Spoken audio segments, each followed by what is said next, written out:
Okay, Jeff, we're going to begin in a minute. This is great. We have our city manager here, too. Yes, sir.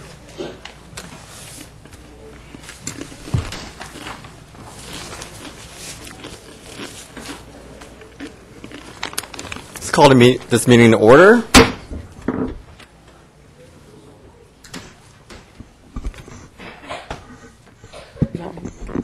Councilmember Beard. Here. Councilmember Bowie. Here. Councilmember Fawn. Here. Mayor Pro Tem Jones. Here. Mayor Nguyen. Yes. We have the invocation. Ms. Emery? Rise. Let's all rise.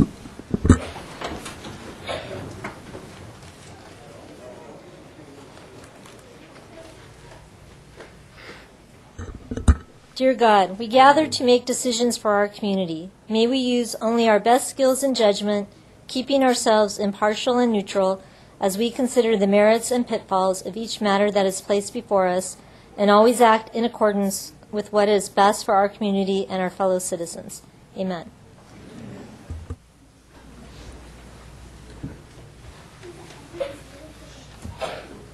Ready to begin. I pledge allegiance to the flag of the United States of America and to the republic for which it stands, one nation, under God, indivisible, with liberty and justice for all. So we have our presentations tonight, recognition of city employees with those who have served for 25 years, 30 years, and 35 years.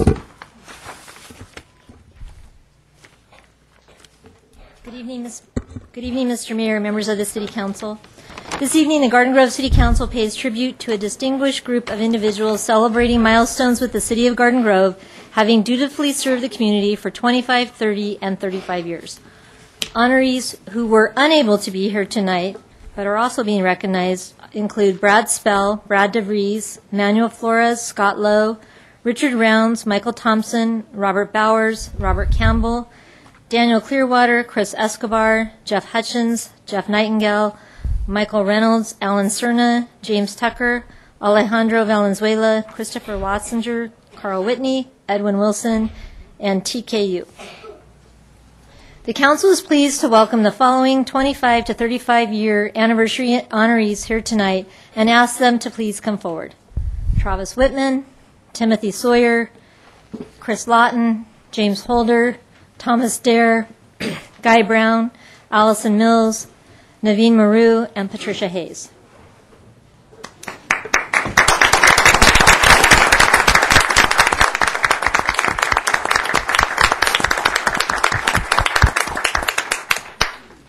We begin tonight with Travis Whitman. Travis has been a member of the Garden Grove Police Department for 25 years. He started as a reserve police officer in 1989 and was hired full-time as a police officer in 1990.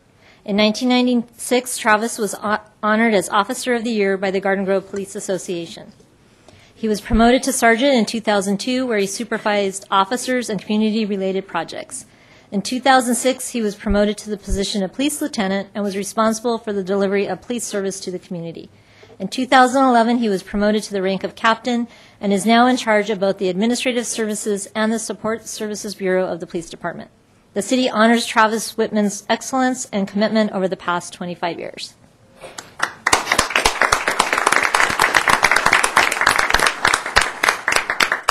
Our next honoree is Tim Sawyer. Tim's career as a firefighter began in 1988 with the city of Norco. In 1989, he began part-time work as a firefighter with the city of Garden Grove. He soon left the city of Norco and began full-time with Garden Grove. In 1993, Tim was promoted to engineer, and in 2005, he was promoted to captain, where he oversaw various stations throughout the city. Currently, he oversees Grove Truck 1 as captain. He is dedicated to the Garden Grove Fire Department and looks forward to many years of service with the city. The city would like to thank Tim for his unwavering dedication and service to the community.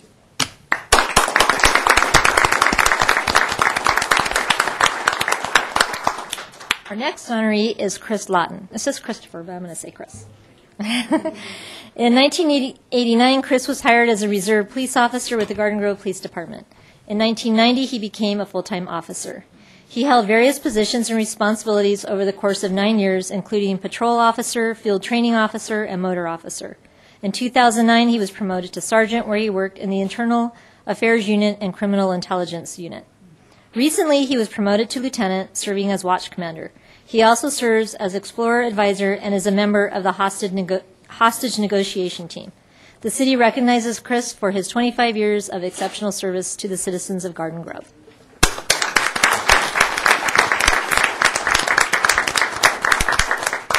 Our next honoree is Jim Holder. Jim was hired by the Garden Grove Police Department in 1989 as a police officer recruit. Later that year, he completed the academy and began full-time with the department. In 1993, he was promoted to master officer and worked patrol in 2001. From 2001 to 2006, Jim held various positions, including motor officer and traffic investigator. He returned to patrol in 2009. Last year, he was promoted to corporal, and earlier this month, he was promoted to sergeant, where he supervises the Mounted Enforcement Unit and is a coordinator for the Terrorism Liaison Officer Program. Jim is also a founding member of the Mounted Enforcement Unit, which began in 2000. In 2012, he was awarded the Medal of Merit for his work in the Red Light Camera Program. Jim, the city congratulates you on your 25 years of outstanding service.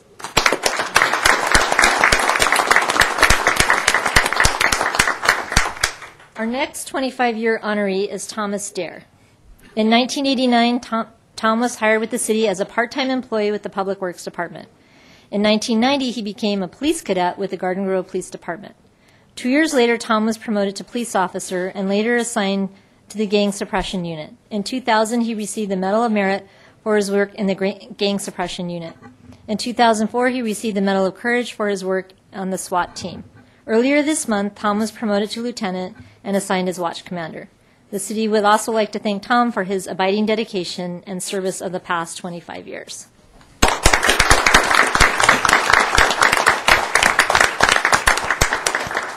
Next, we have Guy Brown. Guy started with the Garden Grove Fire Department in 1989 as a firefighter. In 1993, he was promoted to firefighter paramedic, and in 2002, he moved up to fire apparatus engineer. During his 25-year career, he has received several distinctions, such as Orange County Fire Chiefs Association Firefighter of the Year and California Fire Chief Association National Instructor of the Year, Urban Search and Rescue. He was instrumental in forming the Urban Search and Rescue program with the North Nut Fire Training Center and was nationally and internationally recognized as an expert in urban search and rescue. Guy, the city thanks you for your many years of service and dedication.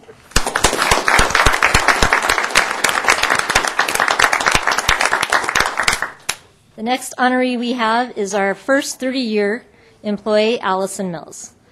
Allison began her 30-year career also with the police department in 1984 as a police cadet. While serving as a cadet, Allison was named Civilian Employee of the Month. In 1985, she was promoted to Community Policing Service Officer in Crime Prevention, and in 1989, she began work in the Police Investigations Unit, where she worked on credit card fraud.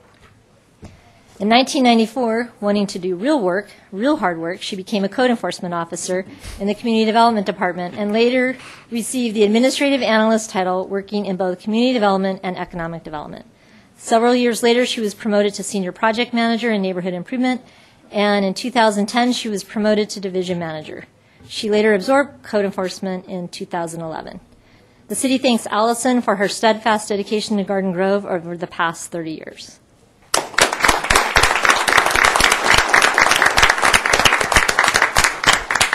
The next 30-year honoree is Naveen Maru. Naveen was hired as a senior engineering aide in the Public Works Department in 1984. Since then, he has received several promotions within the department, moving up to assistant engineer and associate engineer. Currently, as associate engineer, Naveen oversees capital improvement projects and street rehabilitation projects. He managed the most recent street rehabilitation project on Valley View.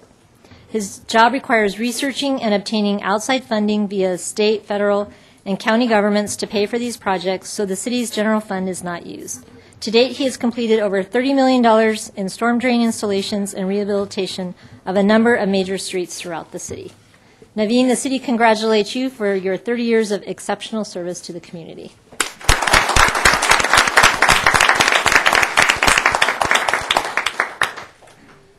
Our last honoree of the evening is Patricia Hayes, a 35-year employee. Patricia is a lifelong resident of Garden Grove. She graduated from Pacifica High School and started work with the city in 1973 as a part-time lifeguard instructor. In 1979, she was hired as park maintenance worker and is now a supervisor for Public Works. She is a state-certified chemical application and playground safety inspector. Also, she coordinates Eagle Scout projects in city parks. Patricia has been an invaluable employee and demonstrates pride in everything she does, especially providing outstanding customer service to the residents of Garden Grove. She's an advocate for the environment and supports water conservation and native plant use in California. Patricia, the city congratulates you also on your 35 years of dutiful service and leadership to the city.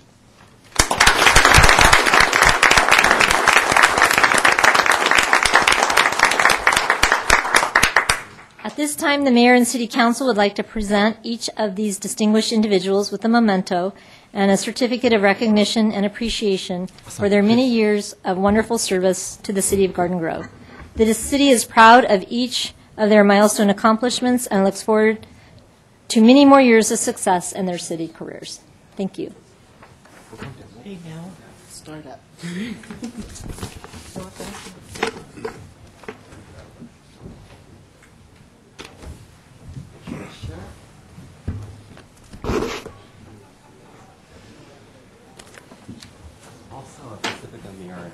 Oh, yes.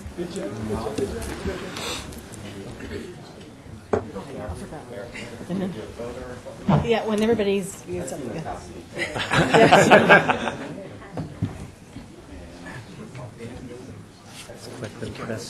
Yeah, I'll have them after they shake hands. Thank you very much, Mr. Mayor.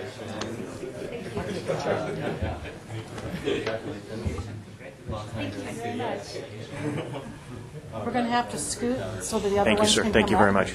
And then if we could have the council back at their spots. After you shake hands, that's okay. Just Thank you. Thank not you. no, not too. Oh yeah, you okay? I was going to say, where are you going? Yeah, go back up there because we need to make this. Okay, now you're going to have to squish and maybe I don't know. See if you can get them all in, or if you have to make 2 rows. Got it? Yep. Okay. All right. Ready? 1, 2, and 3. One more.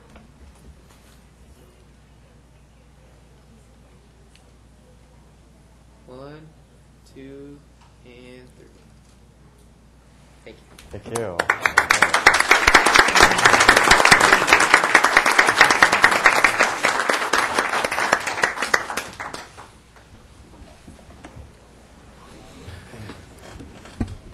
Wonderful. It's a lot of dedication to our city. Wonder if we have 40-year employee recognitions maybe in the future. We will. Yeah. So this is great. Congratulations again, and thank you for your dedicated service. And to all the employees for your dedicated service. Look forward to seeing many more folks up here in the future. And at this point, we have item 2, oral communications. And this is also for the Successor Agency as well. Do you have any? Okay, thank you, Mr. City Manager.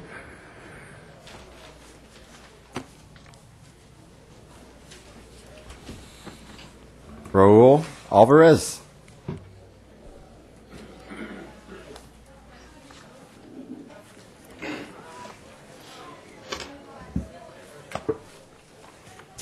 Good evening. My name is Raul Alvarez. I'm the Executive Director of the Cypress College Foundation. Appreciate the chance to be here again this year. And I'm here to talk about the Cypress College Foundation 40th Annual Americana Awards on February the 28th, 2015. Cypress is provides huge service to Garden Grove. Our partnership goes back a long time. Just under 1,000 of our students are enrolled from Garden Grove. nearly 1,000 of our students are from Garden Grove. At our spring scholarship awards in one day when we made scholarship presentations, 25 Garden Grove students received scholarships totaling around $18,000. So this relationship that we have, I think we have a mutually beneficial one. Garden Grove is one of the top cities in terms of providing students for Cypress College. Proceeds from our event, our Americana Awards, signature event for Cypress College. The proceeds support the work of the foundation. We provide scholarship awards, as has been mentioned, about $250,000 per year. We have built our assets to almost $3 million, and that's important because that allows us 10 years, 20 years, 30 years from now to be able to continue to serve students at Cypress College. We provide faculty grants, we provide emergency and book grants and loans for students, among other programs. The event, as I mentioned, is Saturday, February 28th, the Disneyland Hotel. Our 2015 Garden Grove Citizens of the Year are with us tonight, so let me ask Mark and Debbie Mahoney to please stand, and let's give them a round of applause.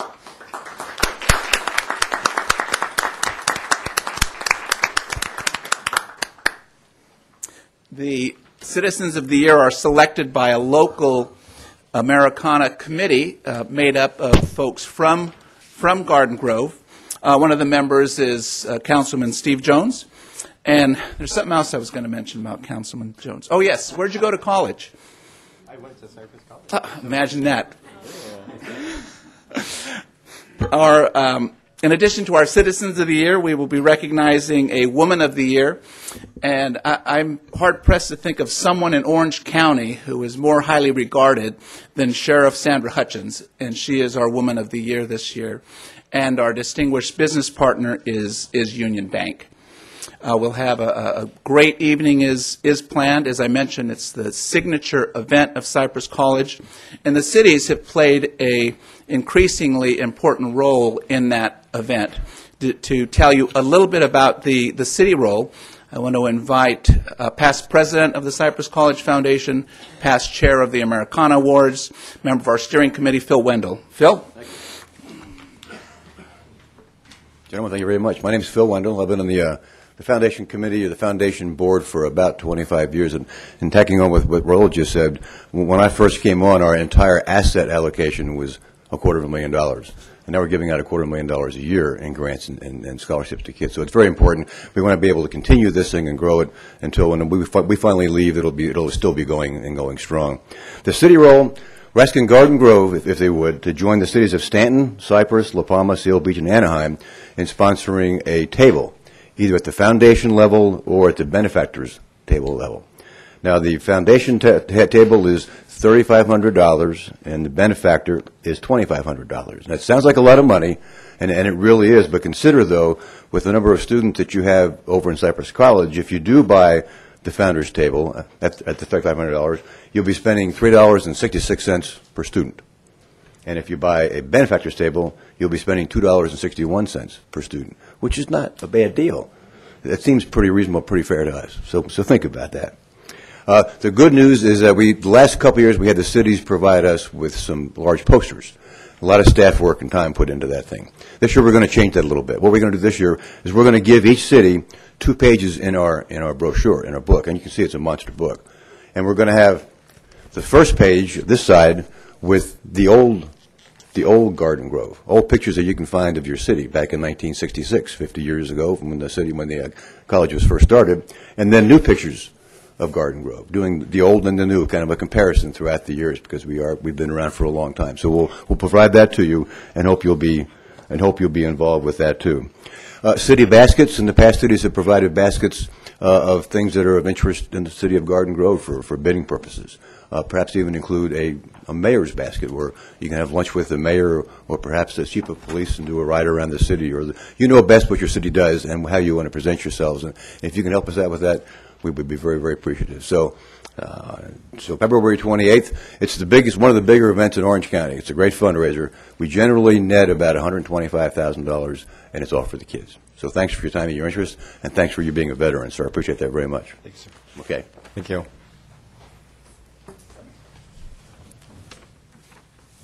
Mr. Charles Mitchell? I don't see Mr. Mitchell here. There's an overflow room. Okay. So, Mr. Mitchell, as you make your way into the chambers, Mr. George Breitigam, I did see him. Oh, there you are, right up front. Please step forward. I'm on 3A. Yes. You talk now. Oh, I'm sorry. Thank you, Madam Clerk. Thank you for clarifying that. I'm speaking, again, I'm George Breitigam. I'm the district chairman for Boy Scouts of America, El Capitan District. El Capitan District encompasses all of Garden Grove, Santa Ana, some Westminster, Fountain Valley, Stanton. We oversee all the PACs, troops, and venture crews in that district. Today, we have a group coming before you requesting co-sponsorship of the 13th annual Push Cart Derby, and I would strongly urge your support of co-sponsoring this event. It is kind of near and dear to my heart because I founded it 13 years ago, and it's grown to be a really well-known event within the state. It's about 4 years ago.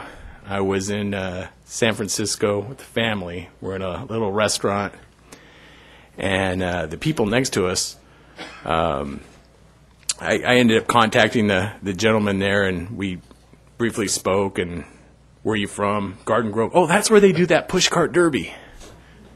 So we've become kind of famous for this push cart derby throughout the state and country. Calaveras County has their frog jumping contest, and we have our push cart derby. So anyway, I would strongly recommend, suggest, or plead that you would support this endeavor. Thank you for your time. Thank you. Mr. Charles Mitchell.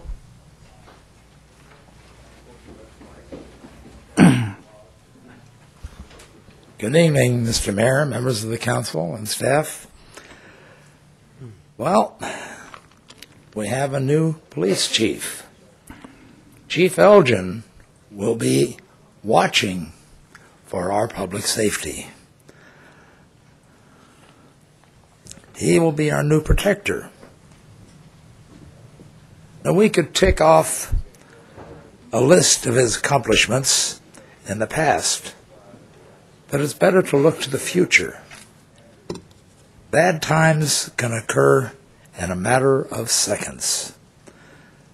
As a community, we need to be aware that circumstances change continually. It only takes seconds for tragedy to change our lives. As citizens of this city, we all have a part in keeping our community safe. Our public safety personnel can't see everything. They need our help. Don't be afraid to report something unusual or unsafe. It is better to let someone know we are all a part of public safety for our city. Thank you. Thank you. Ms. Beatrice Jones.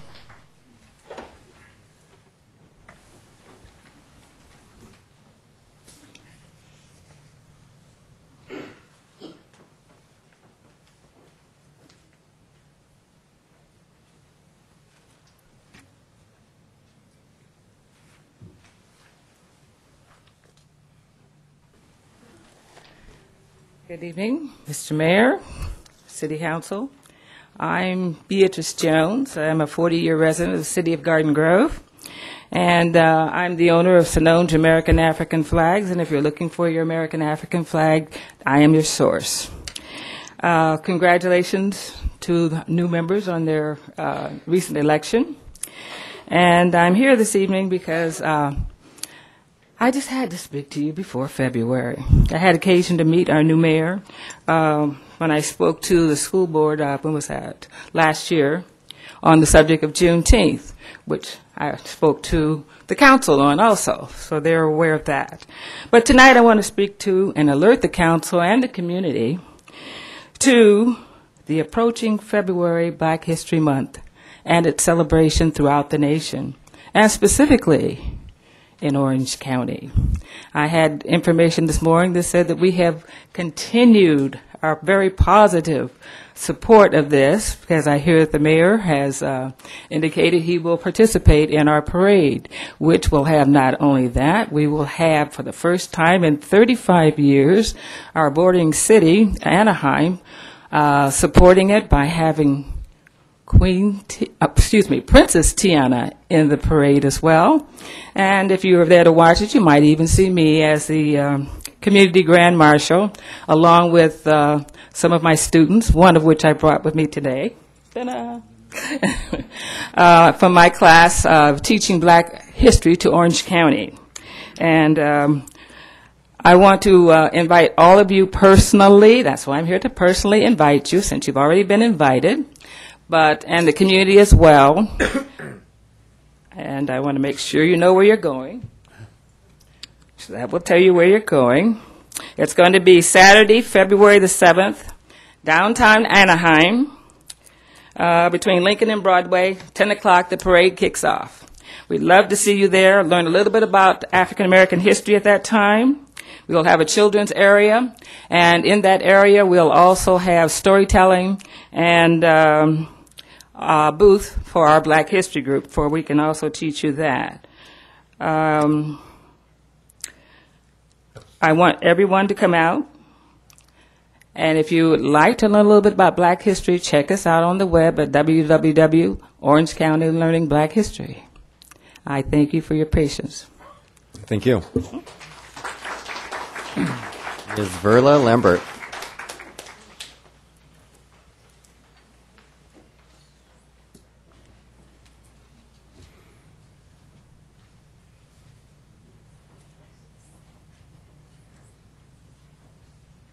I'm Verla Lambert. I live at Marble Place here at Garden Grove. I've been a resident of Garden Grove since 1957. And I'm here this evening to talk to you about taking care of some old business that's bothered me for some time, which is also the skeleton galleria that we have up here at Brookhurst and Garden Grove Boulevard. I had attended the meeting where they had given them until July of 1914 to do something about it, and now we're in, or not 19. Yeah. It's been that long. It seems like it. But 2015 now, we need to get this taken care of.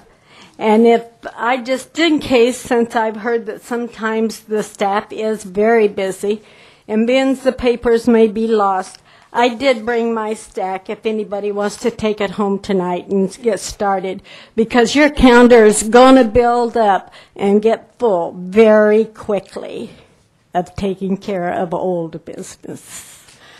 So I have this with me tonight if any of you would like to take this home and get started reading up on it and seeing what needs to be done. They're overdue of taking care of their obligations. Thank you very much. Thank you. Madam Clerk, would you please accept that? Thank you.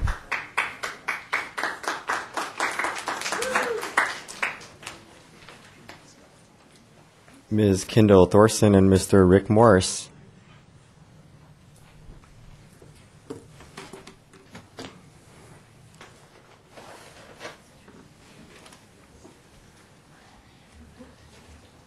Good evening, Honorable Mayor and City Council. As you heard, my name is Kendall Thorson. I'm with the Government Relations team at the Disneyland Resort. Our team hopes to be a resource to you all should you ever need any information or have any questions about the resort. In fact, I'll go ahead and leave behind my contact information in case we can ever be of service to you. I'm here this evening with my colleague, Rick Morris, a manager of our Run Disney team.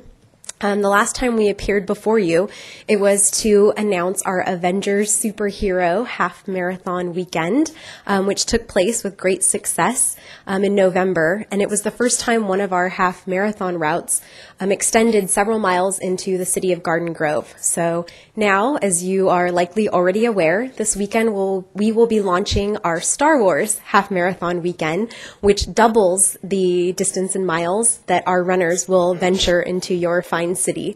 We are proud to report that the events sold out in record time. It has been estimated that each half marathon weekend generates approximately $25 to $30 million in local economic activity by attracting runners and their supporters, of course, to Orange County. At this time, I'd love to turn the microphone over to Rick, who can talk in greater detail about our outreach efforts to the local community, as well as some details about the route. Thanks, Kendall. Good evening, gentlemen. As you know, as Kendall just mentioned, we during the Avenger Superheroes, we ran a few miles through Garden Grove, and then this time we're going to be running over 6 miles through Garden Grove. So we thought it was really important to reach out to the community and make sure that the citizens know and the businesses know what's going on, and see if we can minimize the impact of a large number of runners coming through the community. So we did have a meeting last month with the Garden Grove Downtown Association. Let them know what was going on, because part of the course will be coming through Main Street, and obviously we want to showcase the reimagined downtown area. I know it's very important to the city.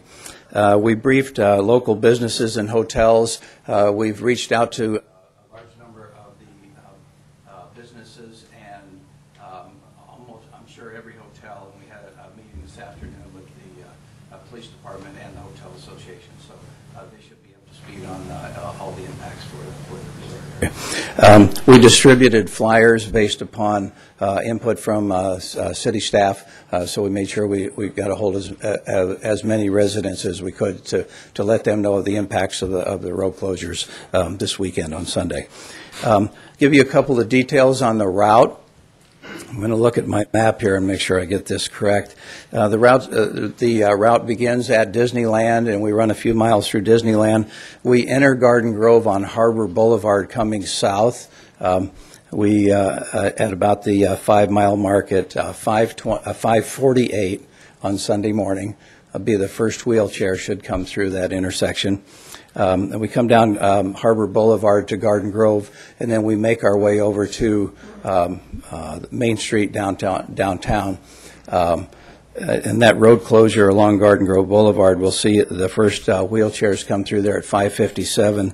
The last runners will exit Garden Grove Boulevard around 8:04 in the morning, okay?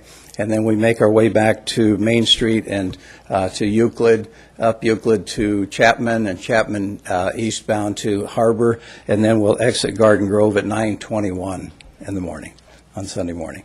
Okay, and then we'll go on and finish at Disneyland. So we just want to let you know a little bit about the route and make sure that all the businesses know what's happening to their business. Okay, and we really appreciate your support again. Thank you. Okay.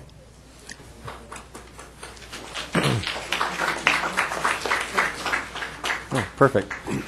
Ms. Lee Ostendorf.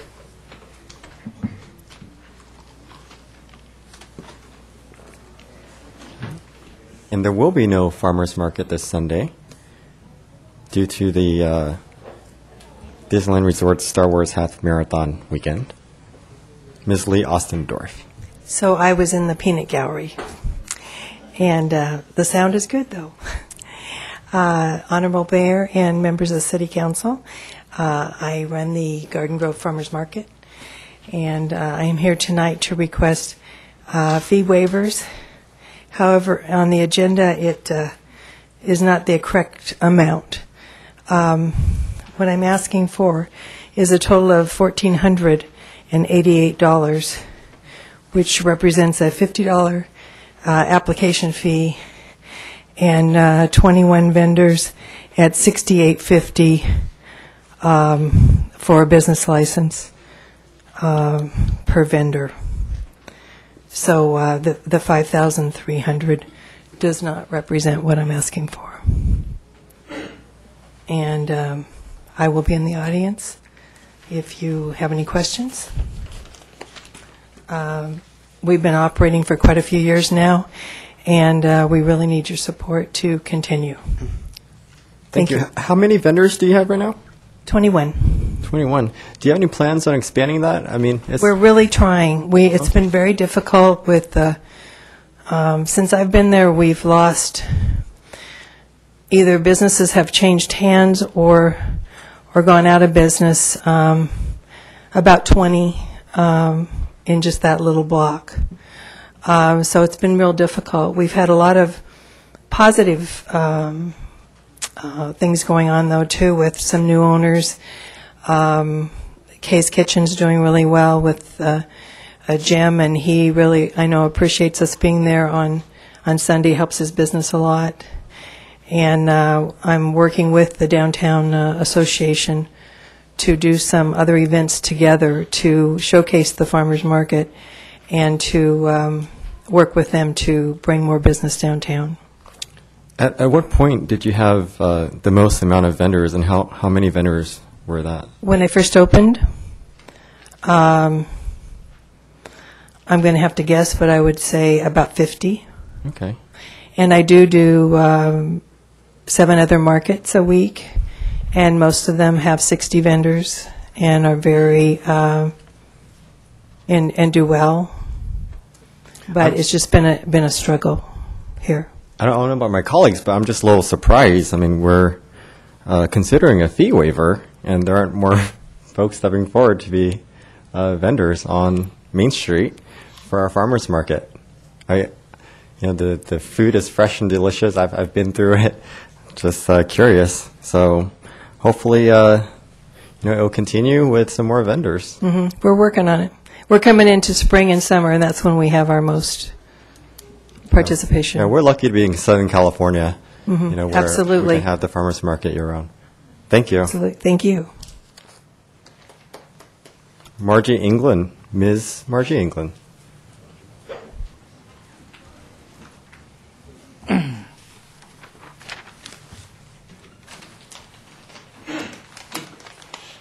Mr. Mayor, City Council, congratulations to those of you who are newly elected. Happy New Year, happy birthday, happy New Year to everyone. My husband and I are residents, my husband Tom and I are residents of Garden Grove, and we're also members of a group called and I always have to look and see because we don't use this very often, the Associated Local Missions and Ministries for Action. And this is a group of folks from various faith communities who are focusing at this time on issues of homelessness. We've talked with Mr. Pham about it, and we have done quite a bit of research, some of the bringing together of things. We are concerned about the effect of homelessness on people without permanent housing, obviously, but also upon the police, upon businesses, upon our civic organizations like Assistance League, lots of places where these folks gather, and there should be a better way to provide for them and to provide for us. We've already attended and met Mr. Roeder, and we're delighted that he's with us because his experience on the Orange County Commission to End Homelessness, whose meetings we attend, gives him a real insight into what's going on in other cities, and quite a lot is going on.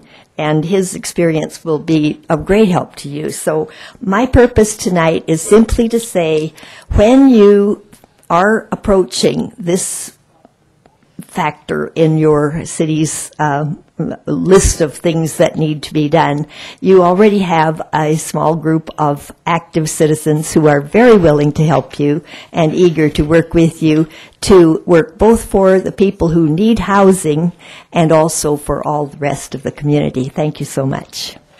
Thank you. Mr. Ron Jung?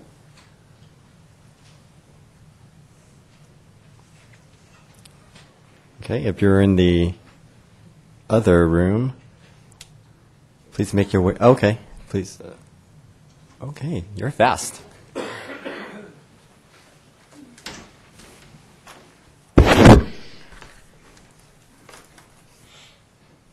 My name is Ronald Jung. Thank you, Mr. Mayor and City Council and the audience here.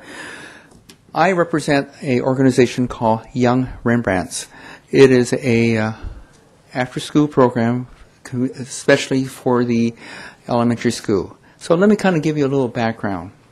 My son and my son-in-law and my daughter started this business about 5.5 years ago. Did very well in the elementary school sector, as well as Parks and Rec and other areas itself here. March of last year, my son-in-law had cancer. In June, he passed away. So I came out of retirement to help out the business itself here. So I'm talking in front of parents, PTA, school personnel, and neighbors that their children that are going to elementary school, especially in Garden Grove School District here. So this is here's our website here. So what is Young Rembrandts? It is, like I said, an art school dedicated, and we house it at the school after school itself here. Our teachers are well trained. They are fingerprinted and verified by the FBI and the Department of Justice. This particular organization has started in 1988 in Chicago, Illinois. Right now it's worldwide. 30,000 students are being taught on a weekly basis. What will the child learn? Well, they're going to develop art, motor skills, looking into detail. The parents will expect more patience, persistency, and discipline. I am talking to the audience itself here, and I'm looking for parents who want to have a class in their school to contact. And you can contact me here, www.youngrembrandts.com, or my phone number is 562-760-7653, and I want to show you what we have done here.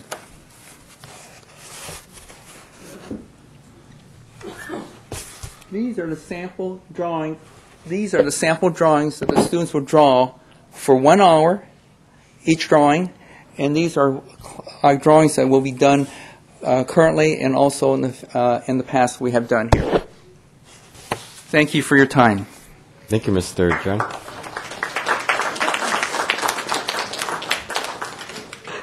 Mr. Josh McIntosh.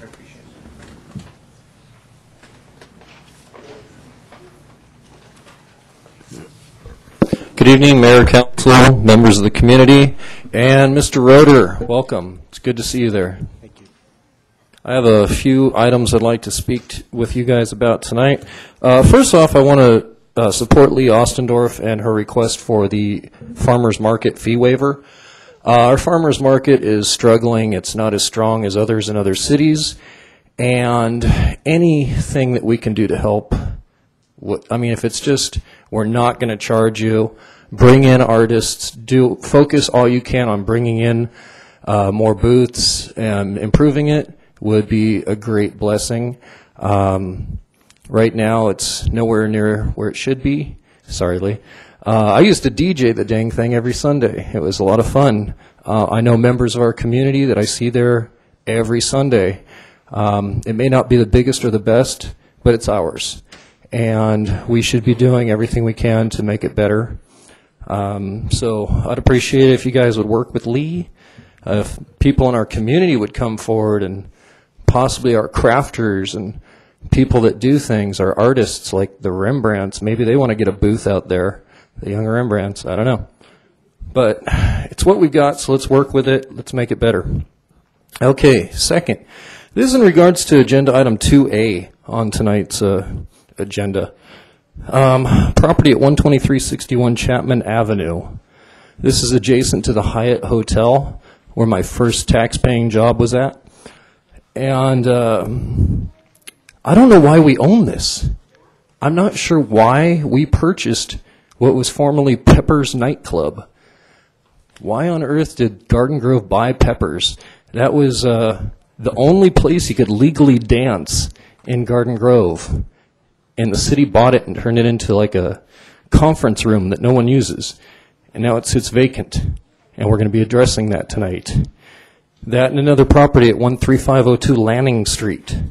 That's off Trask near the 22 freeway, like kind of between New Hope and Euclid. I'm not sure why we bought that. And now we're paying an appraiser a lot of money to tell us what it's worth.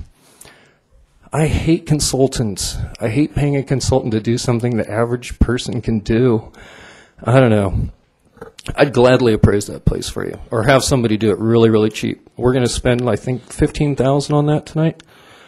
Anyway, I'm questioning why we purchased it, and I don't expect an answer. I just want you to know somebody read about that item and is questioning it. I really miss Pepper's, actually. That's what it is. I miss Pepper's. I used to do the Running Man there. They'd play that song RoboCop. I wasn't even old enough. I'd jump the fence, go in there and dance. I had a mullet. Oh, it was the good old days. All right, that was the fun part. Now, you guys, I recently emailed each of you about 2 items, and I want to discuss them. Whether it's tonight or in the near future, I'm requesting discussion with you all. One of these is about preserving the last few historic homes that we have in the city. According to our general plan, we have 3 properties that are graded A and should be placed on the National Historic Register of Historic Places. We're not doing anything with that. We're doing so many other things in the city, but we're ignoring our historic locations. I think that's a shame because 2 of these are privately owned. One of them is the Lake House, the first mayor of our city's home on Euclid Avenue. It recently went for sale. Thank goodness the person that purchased it had the good intentions of preserving it and actually making improvements on it. And now it's something we can still be proud of. It's on Euclid Avenue, right by the big clock tower. The other is the Stanley House, which is safely preserved in the Garden Grove Historical Society. And the third is my house, an 1888 Victorian, the last one in the city. So obviously, I want to get them preserved. If some tragedy happens, I lose my house and some developer buys it, it's going to become 4 condos. That would suck. We owe it to our city to preserve, take the steps we can now to preserve what few historic homes we have left and make sure they don't disappear forever. Lastly, I'd like to get all of our meetings put on YouTube because not everyone has access to the channels that you can watch this on television, or that may not have the current version of Windows where they can watch that. I think it's public access, it's right to information. Everyone should be able to watch these videos. So please, I've written to you guys about that. I want to discuss it again. I'm out of time. Thank you. Thank you. Mr. Tony Flores.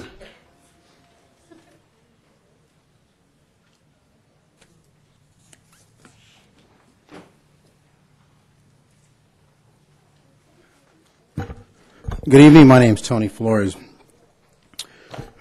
And I've got some questions, reservations about transparency. Mayor Bao, when you said that in your flyers here, that's your political flyer, your campaign flyer, increase transparency and citizen participation in government decision-making. Well, you said hold your feet to your fire, so that's what I'm going to do. I've sent 4 requests now for a follow-up to management partners review. Haven't seen it. Haven't had a response. 4 requests. You know, even something to go kiss off. I mean, tell me something, but give me something. Haven't had anything. Nothing. We've got a problem with that. And if we're going to change our future, then we need to recognize the past, and we're not doing that. We do have a problem with this management partners, and we do have a problem with the nepotism, whatever you want to call it, which is really end up being an abuse of power and a textbook corruption. Mr. Fat Bui, you and I had a conversation. Here's your flyer, too. You know, you're talking about, well, like the bottom line here, without raising taxes. Well, of course not. But you haven't said anything about our sewer trash or water fees. I mean, it's crazy. It keeps going up. I mean, anybody can say we're not going to raise taxes. I can say we're not going to raise taxes. But, you know, my checkbook doesn't know the difference between a fee, charge, tax, or assessment. And I hope this picture isn't an indication that you're going to help sweep things under the rug when it comes to that Broadwater bar-like thing. We got to get that out in the open. We got to fix it. If we don't fix it, we're just repeating what we did. For example, 1997, and I've mentioned it to a number of you folks, that 1997 harassment discrimination study that was done in the police department, gone, done.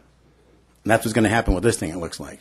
We got to get it out in the open and find out what's happening, so you guys cannot be accused of rubbing things or putting things under the carpet, which is what we've been doing. I got to get it out there.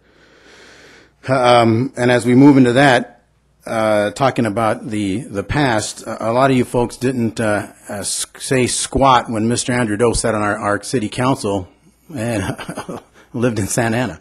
I know that because I knocked on his door when he lived in Santa Ana. Didn't answer it. But yet now he's running for supervisor. That's just great. And he was committing a crime. He even claimed his homeowner's tax exemption in Santa Ana, not here in Garden Grove. Interesting. Sitting silent isn't taking any action. Just like Mr. Fan, you're running for supervisor as well.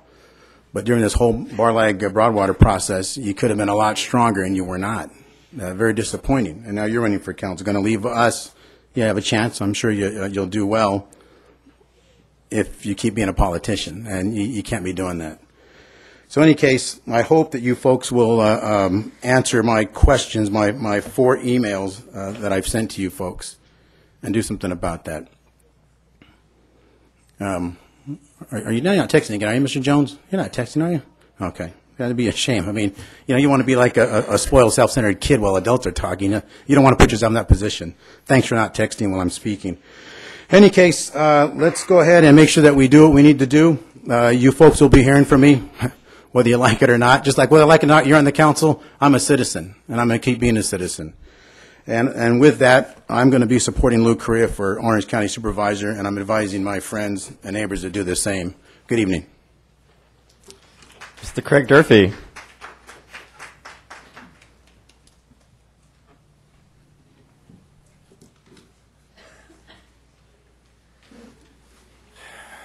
Honorable Mayor and Council and staff and residents, I have some issues on public comment that I've attended the Planning Commission, and I have some other things to address.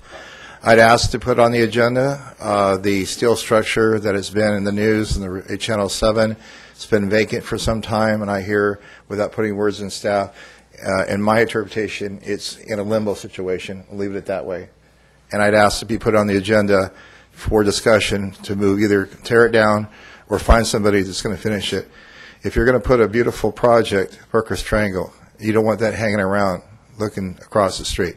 So that's the first thing, the discretion of council, to put some motion behind it, some wheels, some weight. Thank you for the first thing. The next thing is, I will just touch on it, and I'll also touch on number 5, is there are several legislation pieces, AB 1538, which is the General Circulation Plan with Complete Street Act 2008. And then your recent one is the AB 1193 Class 4 bike path, but also requires the State of California Caltrans, which they did adopt the National Association of City Transportation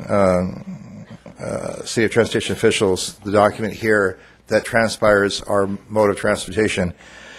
Also, with the recent Steimer bill, AB 473, in the CEQA guidelines, it's getting through the Governor Office research. There is a section for increasing bike safety and pedestrian safety, and it's been in the Register paper in the Times. They want to tax us by the mile. Every road will be a toll.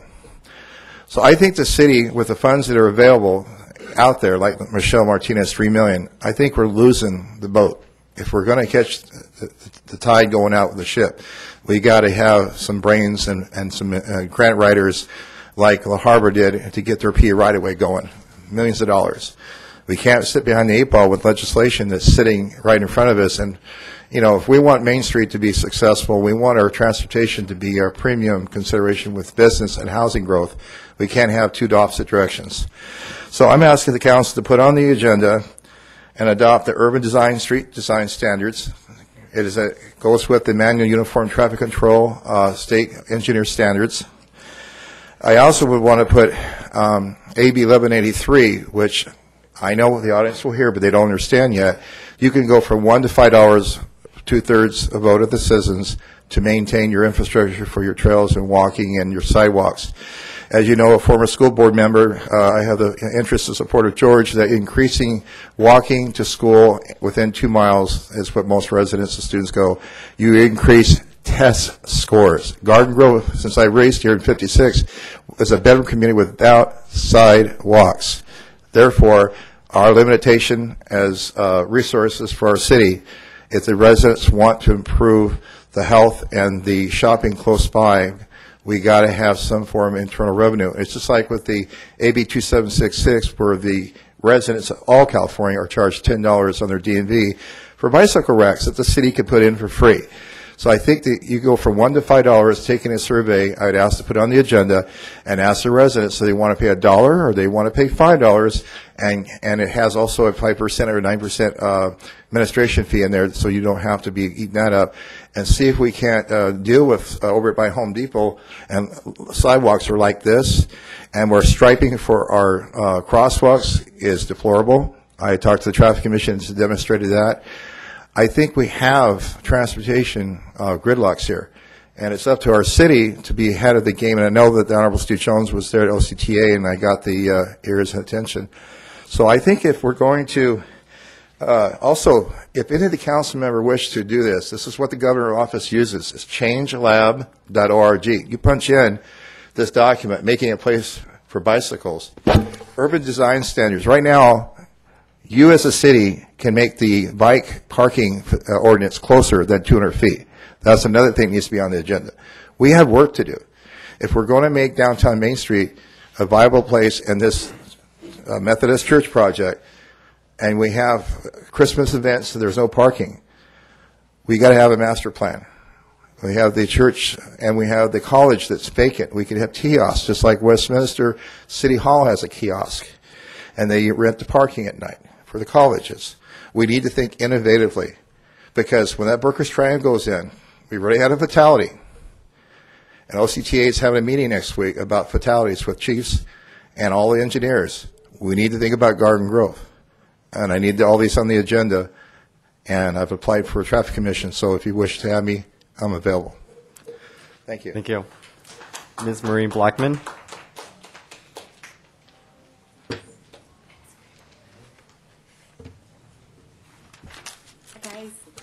It's like old home week here. Everyone's taking a nice vacation. Welcome. Appreciate it. Happy New Year to all the council people. New mayor. I'm here to talk about 7A. I'm no expert on municipal codes, and I'm not a proponent or an opponent of the city, current city attorney, although I do question some of the advice that has been given out in the past several months over actions that have been taken with the fire. So I don't know how, fire department, I don't know if it affects his position or not.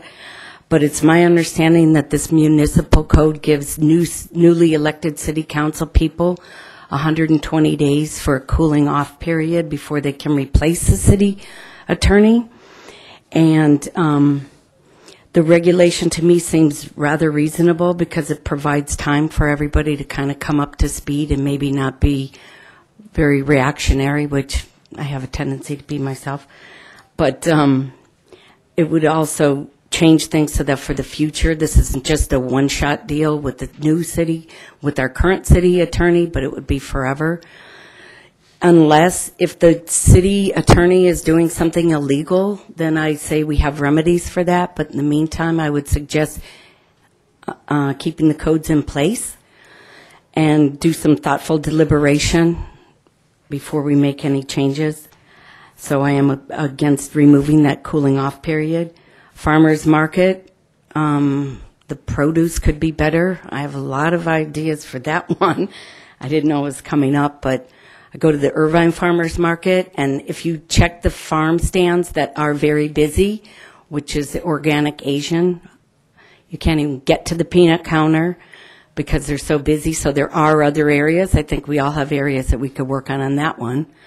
And then the Jamboree project, although I'm not opposed to it, I know that's been on the plans for 2 years, but it came out publicly during an election season and holiday season. So I would like to see us, if we don't make a decision on it now for more public debate, I think it would be helpful for the community. Thanks, guys. Ms. Tanya Pham.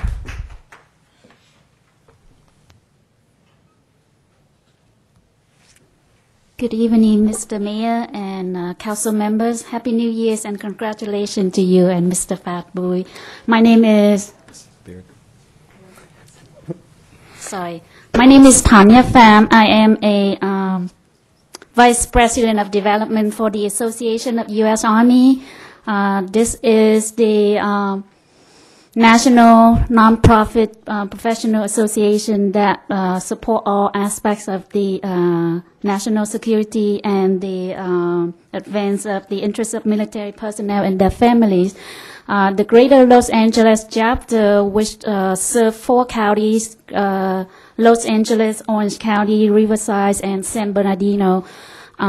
We are very fortunate to have General Combs, who is the former commanding general at the Joint Force Training Base in Los Alamitos. He is now our chapter president.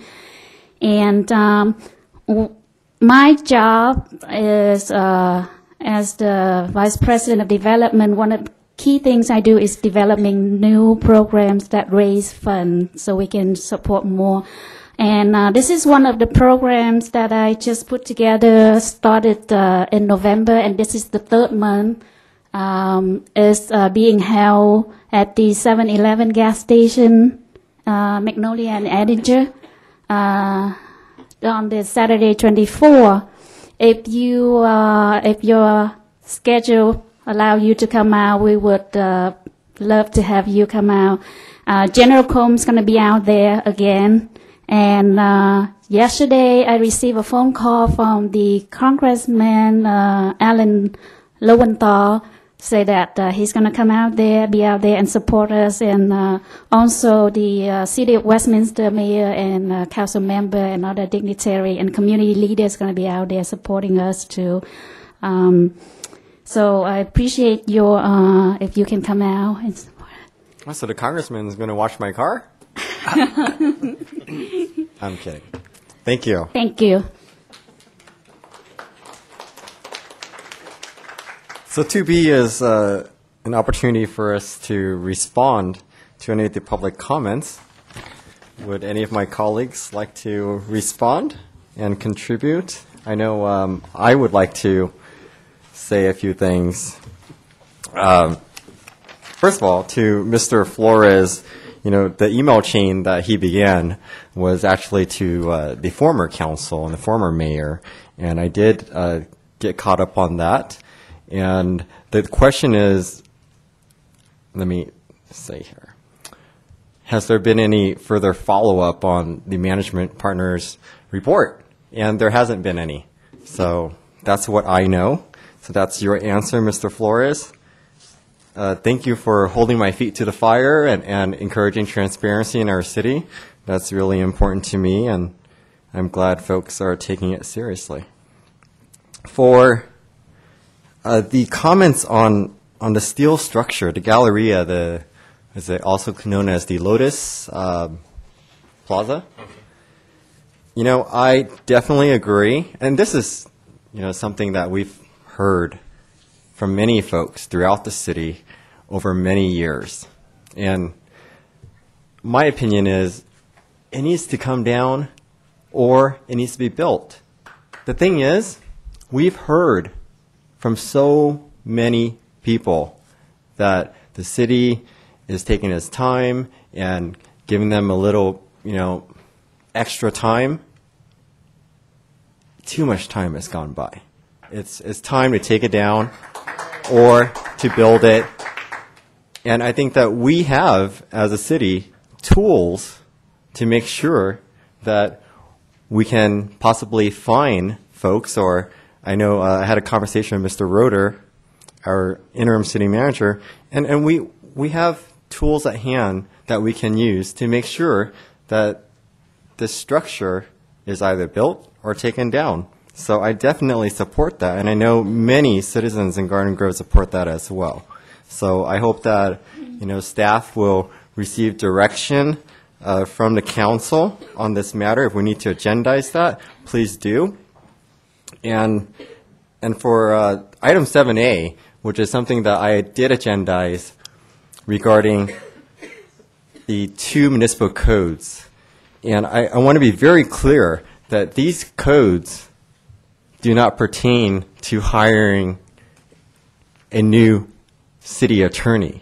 These codes are on the books as it is, which, first of all, is not in any other city but Garden Grove. And it limits the authority and the ability for council members to act in the interest of the public. So I want to be very clear on that.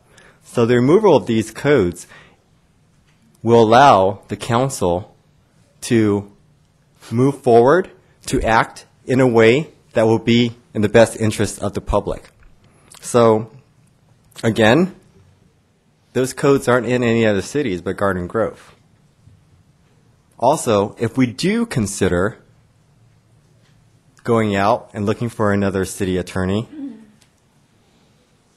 we have to look at the current city attorney's contract has language that contradicts with the current municipal code. So this code is actually not a good thing for the people of Garden Grove. And this is just the beginning. That's just one thing that I caught. There are many other codes in Garden Grove and also in our procedures that we need to evaluate so that we can empower people and our city in moving forward. So that's my take on that. Colleagues? I would like to have a couple comments on a few things here as well. The first one is the statement from Mr. Flores, where he pointed out that in one of my campaign flyer mentioned that I pledged not to raise tax, and he seemed to indicate that tax and fee is being going up. And I just want to clarify that tax and fee has not been going up ever since I am on the council. So if it has been going up, it was from before my time here. I also like to comment on the item 7A, which we will talk more about that. But very briefly, I would like to outline that I think that section code for the 120-day cooling off periods is very important. It is very good. Now, I have been told that some of the city surrounding Garden Grove have not have that requirement in their code. But I think that Garden Grove, we do not need to follow other cities. And in fact, I think this is such a very good code that other cities should follow Garden Grove. And I will go into the detail more when we talk about 7A at the later times. Member Jones? Thanks. I'd like to speak on a couple things, but primarily I think I feel obligated to give a quick kind of history lesson from my perspective on the Garden Grove Galleria project, a.k.a. the Lotus Plaza. So first and foremost, to be clear, that steel structure that's not completed, that's sitting up in the air, that's an eyesore to all of us, is a private market failure. The city is not the developer, the city is not the landowner, and there are zero public dollars, tax dollars, invested into that project. It's not a redevelopment agency project. So that was a local Korean developer that negotiated an agreement with the Hoag Foundation, which is a philanthropic local organization that provides funding for the Boys and Girls Club, for the Lions Club, for Kiwanis land back in there, and a lot of positive things in the city. And so they had surplus land that they wanted to see developed. They wanted to lease that land out for a developer. They wanted to select a local developer to come in and build that project. So at the time, in the peak of the market cycle when anything was possible, they came in with a proposal to build this ginormous thing with retail on the bottom and for sale condo units on the top on leased land, which was kind of an interesting proposition. But yeah, right? But they do that in Hawaii, and they do that in Korea, and in 2005 or 6 or whenever it was, that anything was possible, right? So time and place, that's what was happening at the time. And that developer got as far as getting a $42 million loan funded from Cathay Bank to build that project. They spent $19 million out of the $42 million, getting it to where it is today. And when the market crashed, the bank stopped funding the loan draws. So the bank stopped funding the construction. Everything stopped. The Hoag Foundation didn't get their land lease payments. The developer ran out of cash, lost a bunch of equity money they had in the deal, and everybody starts pointing fingers at each other. There was a whole bunch of subcontractors, $7 million worth of subcontractors that never got paid. There are a ton of lawsuits surrounding that project, that property. There's nothing, and the city has been proactive about submitting code enforcement complaints on it. We've been proactive about just sort of tracking and following it, and on the same side, we've been proactive about trying to help them move things along or help expedite whatever we can. So I've been personally active with that for a number of years. It's not for lack of market demand. The group has a new developer in place with a plan and a proposal and a deal, and they're ready to move forward. So as soon as the lawsuits are cleared out of the way, which there's absolutely zero that the city can do to expedite that process, period, there's a development plan in place to finish the construction using the existing frame. So they've done extensive engineering work over the last couple of years to determine that the building is still salvageable, that they can still finish construction on the building. And they've got a cool-looking plan that would still have some retail component and some residential apartment use component. And they plan to finish the project. And knock on wood, I'm hoping they get through that process and clean it up. There's title insurance involved, and there's contractors involved. So there's a lot going on. It's well down the line, and just as soon as the legal stuff clears out of the way, there's a developer in place ready to build the project, and we all hope that happens soon. But we're doing, I think, everything we can. So there's a lot of misinformation about that the city's not moving the project along, and it's untrue. One other one, Josh mentioned, where'd Josh go? There. Why do we buy peppers and that kind of stuff? I remember peppers, too, right, from back in the time frame. And since it was Peppers and Peppers closed down and failed and it sat there vacant for a number of years, since then it's been several other restaurants that have come in. Bellamari's, trying to remember some of the other names, but it's been several other establishments that have come in and tried to put a restaurant use there. And it's a big place. It's a big facility with that big open sort of ballroom space. So it's always sort of devolved into nightclub status. Nothing wrong with that, but we've had a history of really bad police activity there, including screwdriver stabbings and all kinds of stuff, and possibly even some deaths, if I recall.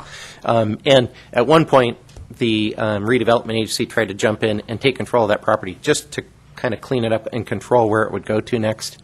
And there were discussions at one point several years ago of like a Farrell's coming in there. There were some kind of cool uses that could possibly go in there. There was also talk about we need at some point to construct a new fire station in that area. Since we have all those big hotels and that kind of stuff, and the only fire station is that one little random house with a tarp on the roof over off of Chapman. So we're in need of building a new fire station somewhere in that area. That property was sort of in play, or perhaps we could barter that property for a piece of that open parking lot adjacent to it, whatever. So there's a whole lot of things in the works at the time that property was acquired, and the thought was, it's there, it's up for grabs, let's take control of it so we can sort of keep it from becoming the next sort of nightclub stabbing location or whatever going forward.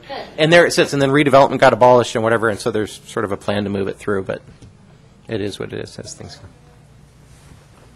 You know, on the Galleria, Councilmember Jones says it was a private market failure, and that it was. I don't think that the city has used all of its legal tools to make sure that this is not an eyesore in our city. This is not a failure. It's been a very long time, and you know, we feel the residents. We know that folks are really we can't be patient anymore. This has taken way too long. And we're not going to hold our breath for, these dealings to work themselves out. We hear it every time. I mean, for those that run for office, every time we knock on doors, people always say, what is going on with that? And our city is being known for that structure. And I make fun of it. I say, that's our public art in Garden Grove. And I guess that's how we're coping with it. But the reality is, we really have some tools at hand. And I would like our city manager to look at those legal tools and to bring it forward to our council for consideration so that we can make sure that something is happening. We can't just say something is happening and not really know what's happening. Because initially I was told, we're going to get word at the end of December on what's going to happen. And we still don't really know. That's what's happening. Okay, let's move on in our agenda.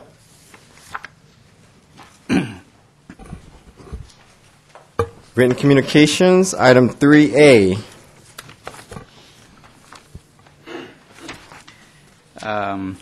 Mayor, I would like to recuse myself as a district vice chair for El Capitan District, Boy Scout America. I don't think I can vote on this item.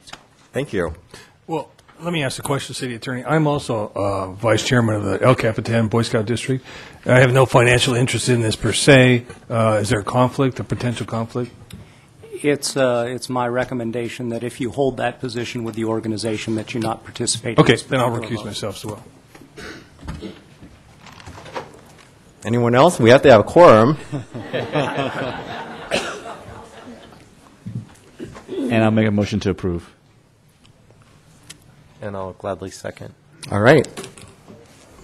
Any discussion? Okay, well, let's call for the vote. Motion received, 3 yes votes. One quick comment, if I may. Sure. We're a completely flat city, and the only hill that we have is the freeway overcrossing that goes over Springdale. Hence the push, right? And another one that goes over Lewis, but we only have 2 hills in the whole city, and they're artificial hills, freeway overcrossings. But it's a great event. Lots of pushing. Excuse me, Mayor, but does it mean we are kicked out of the Boy Scout? No. I'm just teasing him. All right, item 3B. This is the request from the Garden Grove Farmers Market manager and operator. I just have some clarification, though. I received a staff report on this, and I know that Ms. Ostendorf said that it's not actually the $5,300 amount, but she said it was $1,488. And the report from staff says that business license fees have been waived each year. Participating vendors have the option to either pay the per-day permit of $8.50 or an annual license fee of $68.50. Based on the list of vendors provided for a 2015 farmers market, the total fee collected for the per-day permit fee could be up to a total of $5,300, or a total of $1,438.50 if they all applied for the one-year business license. So I guess she's looking at the 1 day. Okay? All right. Do we have a motion? Move approval. Second. Second it. Call for a vote. Motion received, 5 yes votes. Thank you. And at this time, I'll recess for the Successor Agency business.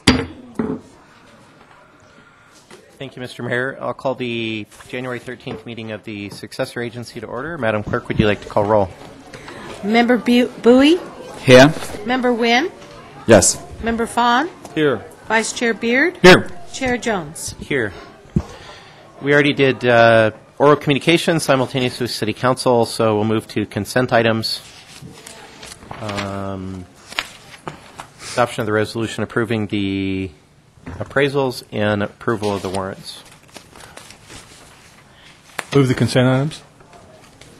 Second. Have discussion? Sure.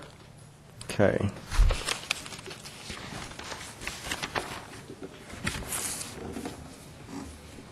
So, on the property for the, it used to be a Fandango restaurant, and we talked about it formerly being Peppers? Right. Is that correct? Okay.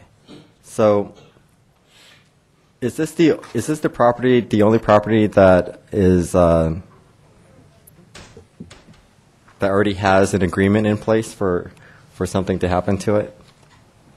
I guess someone from staff can answer this.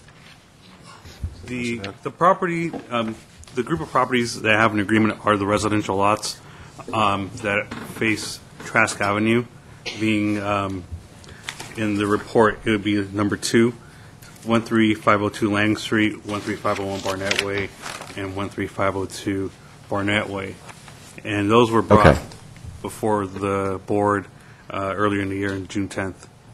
Okay, so it's either 2B, sorry. It was not the former Fandango restaurant off of Chapman by the Hyatt, but those 3 properties. So there's already been a decision by a previous council regarding this matter. Correct. Okay, I just want to be clear on that. And then what is the next step for the other properties, 2A, which is the property at 12361 Chapman, and then the former Pacific Electric right-of-way, and also what's known as Site C? I want to add that Site C also has an agreement in place for a development agreement in place that was approved by the previous council. Previous agency. Previous successor agency. Successor agency. Yes. Which is made up of council members. Yeah. Okay. All right. Thank you. There's a motion, right? There's a second? Yeah, call the vote. Motion received, 5 yes votes. We have no public hearings, no items for consideration. Any matters from agency members? Seeing none, we will adjourn back to council. Okay, let's reconvene. We have items 4A through E.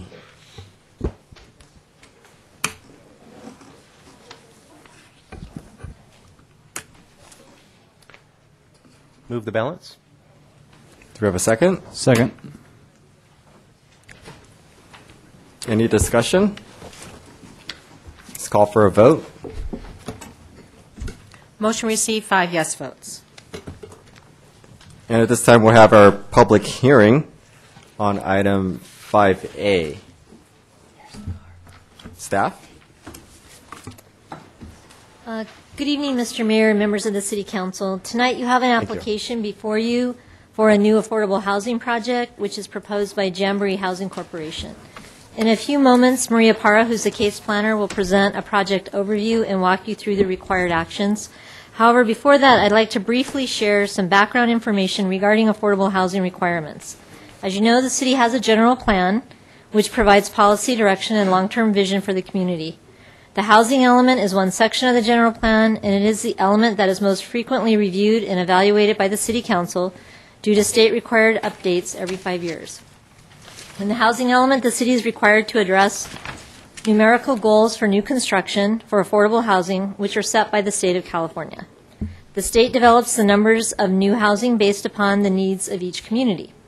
So, for example, our current state-mandated goals for the construction of new affordable housing are or include 164 units for extremely or very low-income housing and 120 units for low-income housing. The project before you tonight would help to achieve 10% of the very low income and 20% of the low income requirements. Recognizing that development standards could be hindrances to the construction of affordable housing, the state also authorized legislation in the past which preempts some city zoning, including a reduced requirement for parking and the ability to request variances. In the past few years, and some of these projects have come before you as planning commissioners or city council members, we have approved projects under this affordable housing state law, and the project tonight also qualifies. In addition to the housing element and the state requirements, the city is also a recipient of federal home funds, which are used for affordable housing. These funds can be used for new construction of affordable housing, which helps us to achieve those state-mandated goals. For new construction affordable housing projects financed by home, the city partners with a nonprofit housing developer, and HUD requires that this developer qualify what we call a CHODO, which is a community housing development organization. Jamboree Housing meets the requirements established by HUD and has been our CHODO partner for some time, successfully completing projects in Buena Clinton and the Stewart Drive neighborhood. The project being considered by the council tonight represents a partnership between the city and Jamboree Housing. If the council approves the project, we will be returning with an affordable housing agreement for consideration later this year. And now I'd like to turn the presentation over to Maria Parra. Good evening, Mr. Mayor and members of the City Council. Tonight for your consideration is a request to construct affordable housing development at the United Methodist Church property located on Main Street and Acacia Parkway. So for this presentation, I am going to rely on a series of PowerPoint slides, and I will provide an overview of the overall project design and then get into the details as far as the land use entitlements requirements for the project's approval.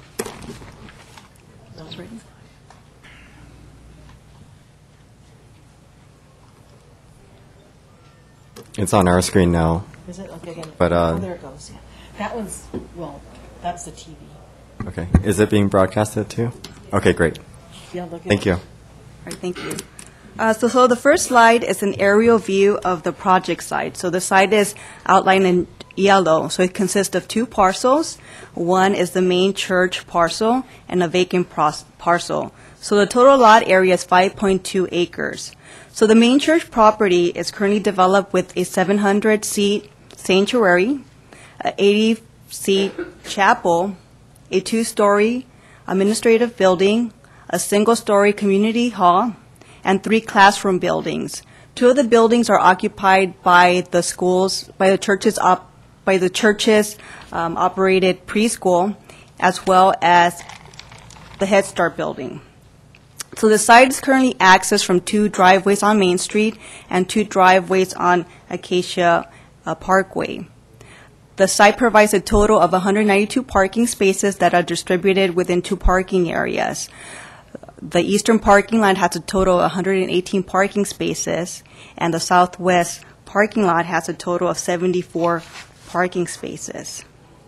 The abutting uses include a 161 senior apartment unit to the southeast, single-family homes to the west, and across Stanford Avenue to the north you have apartments, multiple family apartments, as well as a residential condominium development. And across Main Street to the east you have community facilities. So the proposal is to demolish, which is shown in red, the existing Head Start facility, which is 6,100 square feet, and a portion of the classroom buildings that are occupied by the church-operated preschool in order to provide access between the 2 parcels to provide an integrated mixed-use development. This is the proposed site design. So the proposed site design would include 2 residential buildings, which are 3 stories in height, as well as a new Head Start building. So the main building, the building located on Acacia Parkway is the family building, which would have a total of 31 units. It would be a 3-story design. The first level would consist of a 2,975 square foot commercial tenant space, which is required by the mixed-use zone, as well as providing 28 parking spaces within an enclosed garage. They are going to provide a clubhouse and an exercise room along with a rooftop terrace. The building along Stanford Avenue is the senior building. This would consist of 16 units. It would include also a clubhouse, an exercise room, and a rooftop terrace as well. And this building would provide 10 enclosed parking garages. The Head Start building would be constructed within the same location. They would provide the required outdoor play area, which would be 4,700 square feet, a new outdoor recreation outdoor play area for the existing school would also be provided, which is 5,100 square feet. Additional surface parking is provided in order to accommodate the residential units. As far as the circulation, there would be a new driveway on Stanford to access the development site, as well as reducing the driveways to one to provide one access on Acacia Avenue. And of course, the parking lot and the drive aisle circulates throughout the site and provides access to the existing parking area to the church. Now, this area would consist of 153 parking spaces, and these parking spaces would be used by the church and the church's preschool, while these parking spaces on the east side would be reserved for the residential units. These are the proposed elevations. This is the family building, which is the building located along Acacia Parkway. The south elevation would front along Acacia Parkway. As you can see here, this is the commercial component is designed with a double high ceiling. Above that, this is the third story. You would have the units along with balconies for the units. The west elevation would be facing the drive aisle. You have the entrance to the enclosed parking garages. Above that, you have the rooftop terrace for the residents, along with balconies that are fronting or looking down into the recreation space. This is also the north elevation of the building. This is one of the entrances into the building, and this is the east elevation. This is the elevation for the senior building. The north elevation would be fronting on Stanford Avenue. This is the east elevation, which would be facing the interior of the property. As you can see, they also provide a two-story double height ceiling for the clubhouse, as well as the exercise area. And these are the two entries into the building to access the units. This is a view of the south elevation and the west elevation. So the west elevation is located along the drive aisle. So you could see these are the 10 individual enclosed garages. And this is the elevation of the preschool, which is similar in design and color to the senior building. So the approval is necessary to facilitate the development, and this is the action required tonight by City Council. It's it's a general plan amendment as well as a zone change. So the general plan amendment will change the land use designation of the vacant parcel, which is this parcel, from medium density residential to civic center mixed use. And the zone change would also change the zoning from community center specific plan to civic center core. And this is an example of the map. So once you adopt the general plan amendment and the zone change, then the vacant parcel and the church parcel will have the same general plan and zoning designations.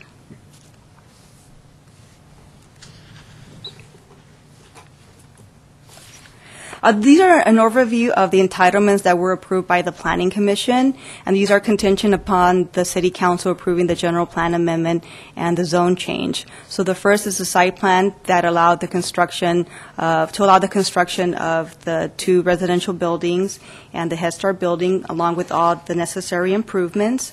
A variance to allow the reductions to the parking for the church and the preschools.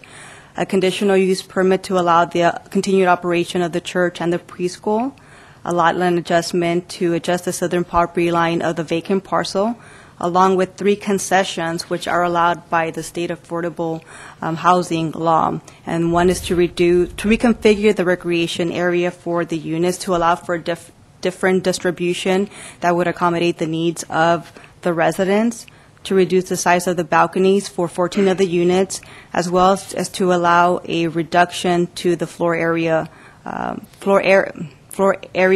ratio for the commercial component. And the code requires a 5.0 FAR, and the project would propose a 0.21 FAR. And this is an example of the landscaping and the recreation area proposed by the development. So in addition to providing amenities within the building, which would include a clubhouse with a courtyard, a rooftop terrace, they're also proposed to have ground-level recreation spaces for the development. So this is Building A. So what they propose to have is areas for stationary exercise equipment. So in front of Building A, they're going to have 2 recreation areas for stationary equipment, as well as a green area. Along Building B, which is similar to Building A, they're also proposed to have an exterior exercise area with stationary equipment. They're also going to have outside tables. The rooftop terrace for Building B is going to include furniture that would be used by those residents, which would be outside patio equipment. And again, the building would provide a clubhouse and an exercise room as well. And this is just an illustration of the types of equipment that and amenities that the developer proposes. So the project will provide a total of 230 parking spaces, and the parking would be distributed amongst the residential units as well as the commercial component, which is considered the church and the preschools. So for the residential parking, a total of 77 parking spaces are proposed.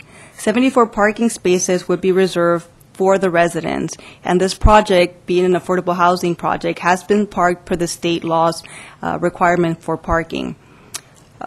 3 parking spaces would be reserved for the Head Start and the post office during normal business hours, and in the evening, those parking spaces would be available for the residents.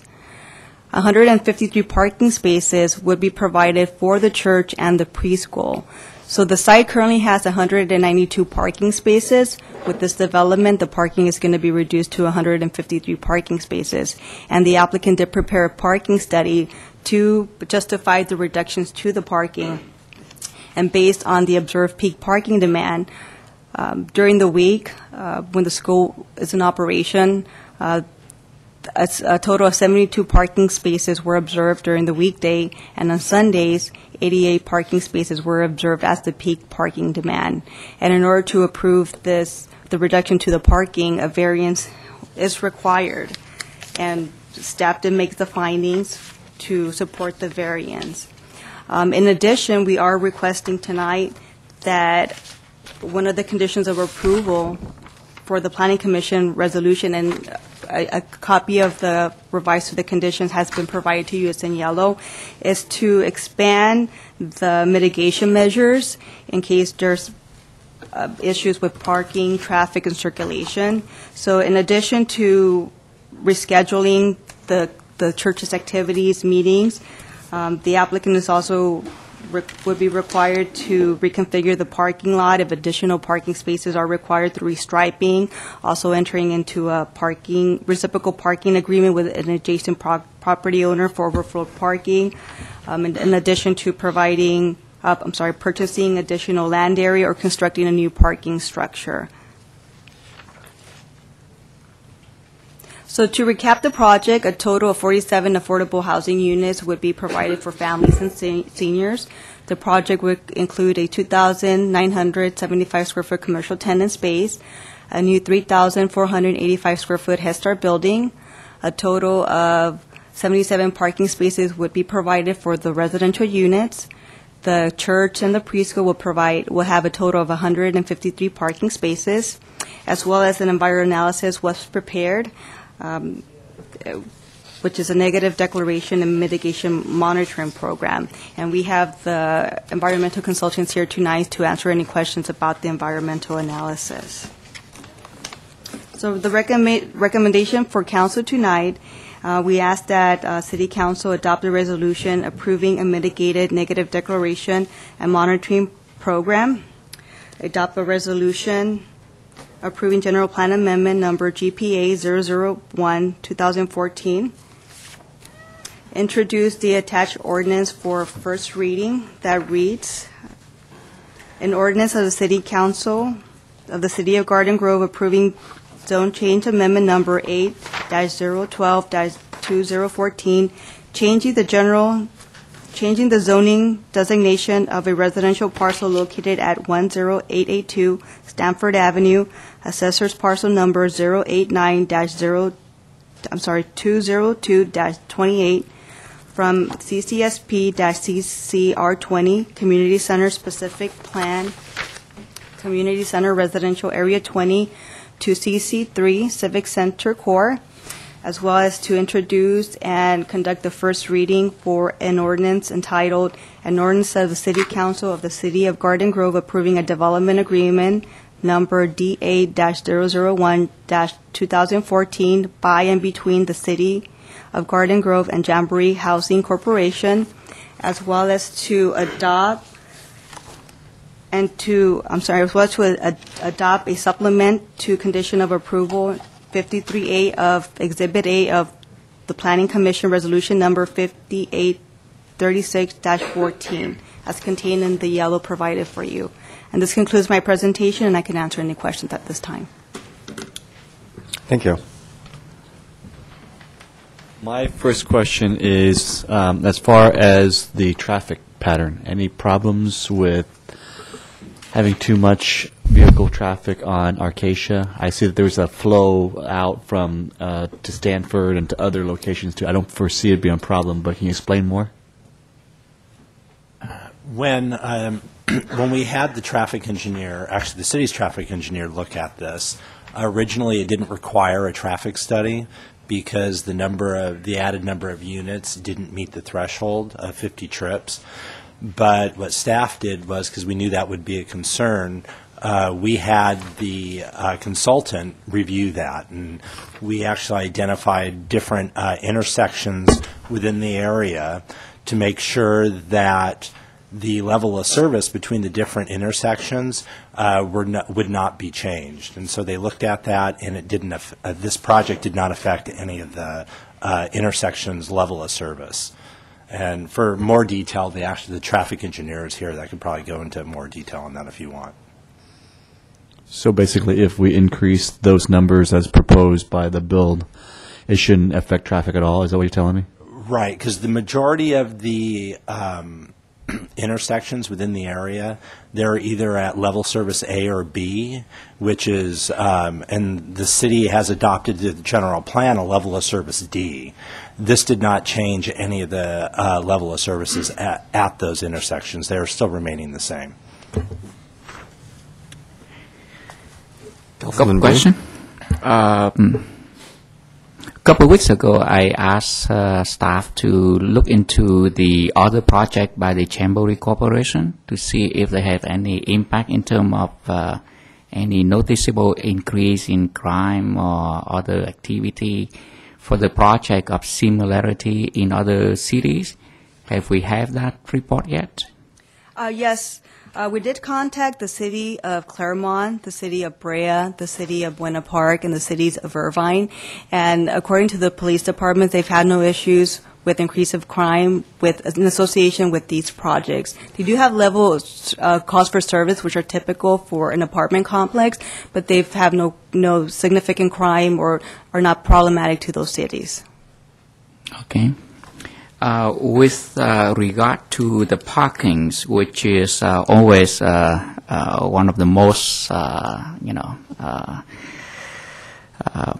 issue for any commercial or residential project of this magnitude, I take a look at this page number 8 of this report, and it stated here that as far as the residential unit, we have sufficient parking, and the only deficiency in parking would be if the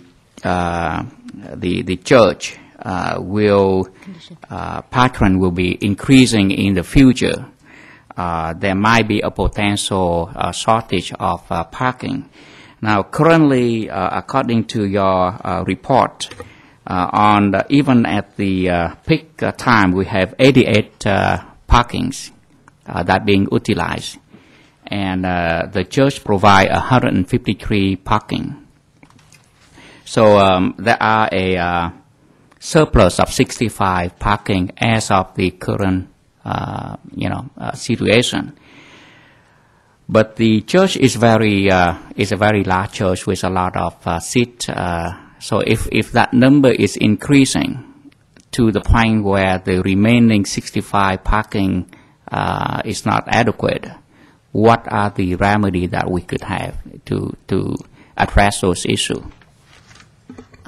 Yes, Councilmember Bui, the condition that's the yellow that you have, that you were given, Condition 53 addresses parking management plan, so at any time in the future, if there appears to be problems, the church has become popular to the extent where there is parking overflowing out into the neighborhood, we have the ability to come back in and work with the church on a management plan, and we identified multiple potential solutions. They're not required, but they're potential solutions, including, Maria read those for you, restriping, leasing off-site, building a parking garage. So we do have some ability to come back in and work with the church to make sure that they're not overly impacting the neighborhood in the event that that happens. Okay. Question. The senior portion of this, the number is 16 units. So in our, did a tour of the Jamboree site at Claremont, and I believe they told us that the seniors, typically, most of them don't have cars. Is that what you heard as well? They did share that with us. Of course, they don't know who their tenants will be for this project yet, and you might ask the applicant when they come forward. Okay. But they did say it isn't uncommon. Also, we mentioned that the Kim Hoy has this senior transportation program, which is located right next door to the council building, and they provide vans and trip services for seniors, so it would be close by for them. Okay, thank you. Okay. Let's hear from the public.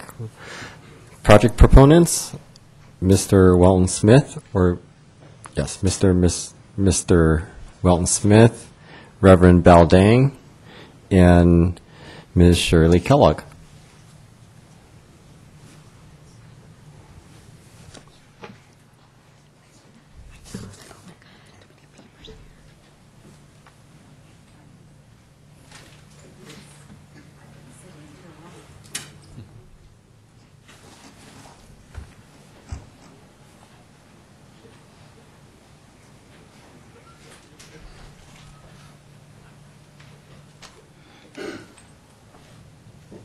Good evening.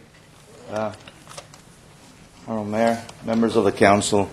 My name is Welton Smith, and I'm Senior Vice President of Development for Jamboree Housing, Reverend Baudang, and his congregation. And we have in the audience a number of Jamboree employees, including the head of our project management team, the project manager, member of our asset management and property management team. We also have the design team in here as well, and our traffic consultants and other consultants. Thank you for the opportunity to speak to you about what we think is a pretty phenomenal multi-generational project. Very briefly, Jamboree is a 25-year-old affordable housing development company, actually celebrating our 25th anniversary this year in March, and we're extremely proud of that, what we've accomplished in Orange County, in Los Angeles, the Inland Empire, Central Northern California, and San Diego. And I think we operate under a mantra and a mission that is pretty simple, which is that we build the highest quality that we can judiciously and cost-effectively build. We manage them extremely well, because we think that is critically important. And we provide services for our residents. And I think it's important that we provide a high level of service to our residents, because that enables them to take the next step and move on to something bigger and better, and hopefully into housing that is not affordable and that they can own. This development provides housing for families, housing for seniors, as well as Head Start, childcare, and all the other wonderful things that create the synergy for a successful affordable housing development. We will promote interaction within the community between the seniors, the children inside the family community. We think that this will revitalize downtown. We think it will change the character of that particular site. And we feel that this development is going to be something that really sets a spark in the downtown area that the city is looking for. Most importantly, I think that we cherish partnerships. We promote. We love partnerships. This time, we have a wonderful partner in the church, and the Reverend will speak to you. We have a wonderful partner in the city. We've been here before. We have other communities. We're looking forward to this one. And what we think we're going to do is present you with a development that is not only going to fill a need, but that you will be proud of and that we will be proud of for the next 55 years and beyond. Reverend Dang. Mr. Mayor, City Council members, my name is Bao Dang. I'm the senior pastor of Garden Grove United Methodist Church. I'm here tonight to ask you to grant your approval to this affordable housing project, which is building on our campus. We are grateful to God for beautiful sanctuary and facilities, but also for a piece of land which has not been used for many, many years. And our church mission is to care for the poor. And this project really fits and meets the missions of our church. And I'm new to the city, and I'm new to the church, but we have our church members here. Some of them are here in the audience. Would you please stand if you are the member of the Garden Road United Methodist Church? Yeah. They are here to show that they really support this project. Thank you. And maybe some of them is in the overflow room. But I'm new here, but I'm glad that Mrs. Shirley Kellogg is a long-time member of the church, and Garden Grove United Methodist Church has been in this area for 140 years, which is longer than the city of Garden Grove itself. And so I would like to invite Mrs. Shirley Kellogg to share with you a little bit about how our church have impacted and served the city of Garden Grove. Thank you, Bill.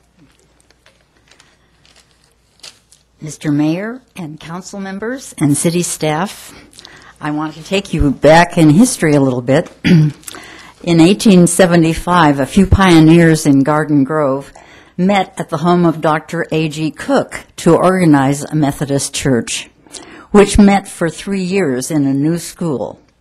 They built a 100-seat church but didn't move in until it was fully paid for in 1880. Now that's pretty frugal. As the congregations grew, more buildings took place. 2 more churches in all. Mostly volunteer labor built the classrooms, the fellowship hall, and the preschool before our present sanctuary at Stanford and Maine was dedicated in 1967. My husband Frank and I became members in 1956. That was the year of incorporation for Garden Grove, as you may remember, or know about anyway. Most of you are too young to know. The membership was around 1,500 at that point. Today we have 274 members. During the past 139 years, our mission has always been to be the heart of Garden Grove by being committed to children, youth, young adults, and seniors. Through the years, we have been the site of a weekly Real Help program with other Garden Grove churches feeding the homeless. Since the early 1950s, there have been Boy Scout troop activities and now Girl Scout troop activities also, most weeknights and on the weekends, often at the church. For 17 years, the church provided rent-free temporary housing for Acacia Adult Day Services after starting the program in 1969 with the help of the City of Garden Grove staff. Last September, Acacia celebrated 35 years of successful caregiving, and they're still in business. In the early 1980s, the City of Garden Grove asked several of Acacia's board members to help form a board with the Retirement Housing Foundation of Long Beach for a Section 8 HUD project in Garden Grove. This led, in 1984, to the Don Jordan Senior Manor, which opened 65 units of affordable housing and continues to maintain very high ratings. For 5 years, probably, 10 or more of our church members spent 1 to 2 hours a week tutoring children at Evans School, and that was a fun thing. I still remember this little boy on the day when we were celebrating Dr. Seuss, and it was a Seussical day, and this little boy had discovered that he could read. I've never seen anyone so excited. About 7 years ago, 12 members of our church started working with OCO, which is the Orange County Congregation Community Organization, to help seniors by beginning the New Freedoms transportation program for non-emergency rides. And $2 one way is quite a bargain. Our buildings accommodate Samoan, Korean, and Caucasian congregations, meeting separately and together for special events. The East Indian Martoma congregation meets on Sunday afternoons in the sanctuary for their services. And now, as good stewards, we are planning to better the use of our property by allocating for, I heard 31 families, I thought it was 33. Anyhow, 31 families and 16 seniors, senior units, affordable housing units, that is, as well as updating the Head Start and preschool rooms. As our founder, John Wesley, said, do all the good you can, by all the means you can, in all the ways you can, in all the places you can, to all the people you can, and as long as you ever can. Thank you.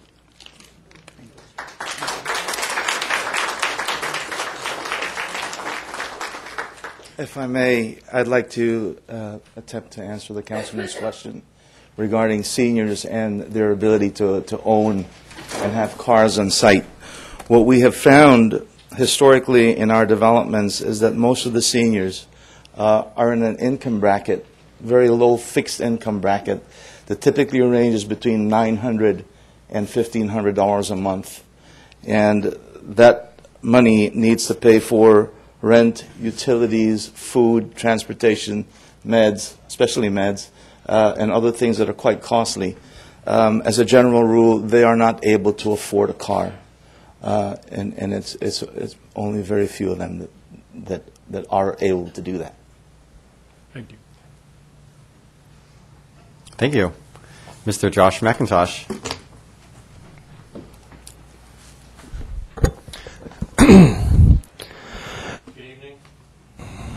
Good evening. I come before you tonight as a fourth-generation Garden Grove resident and a homeowner who lives just 4 doors down from this proposed 47-unit low-income housing project on Stanford Avenue. I'm urging this council to vote no on this project.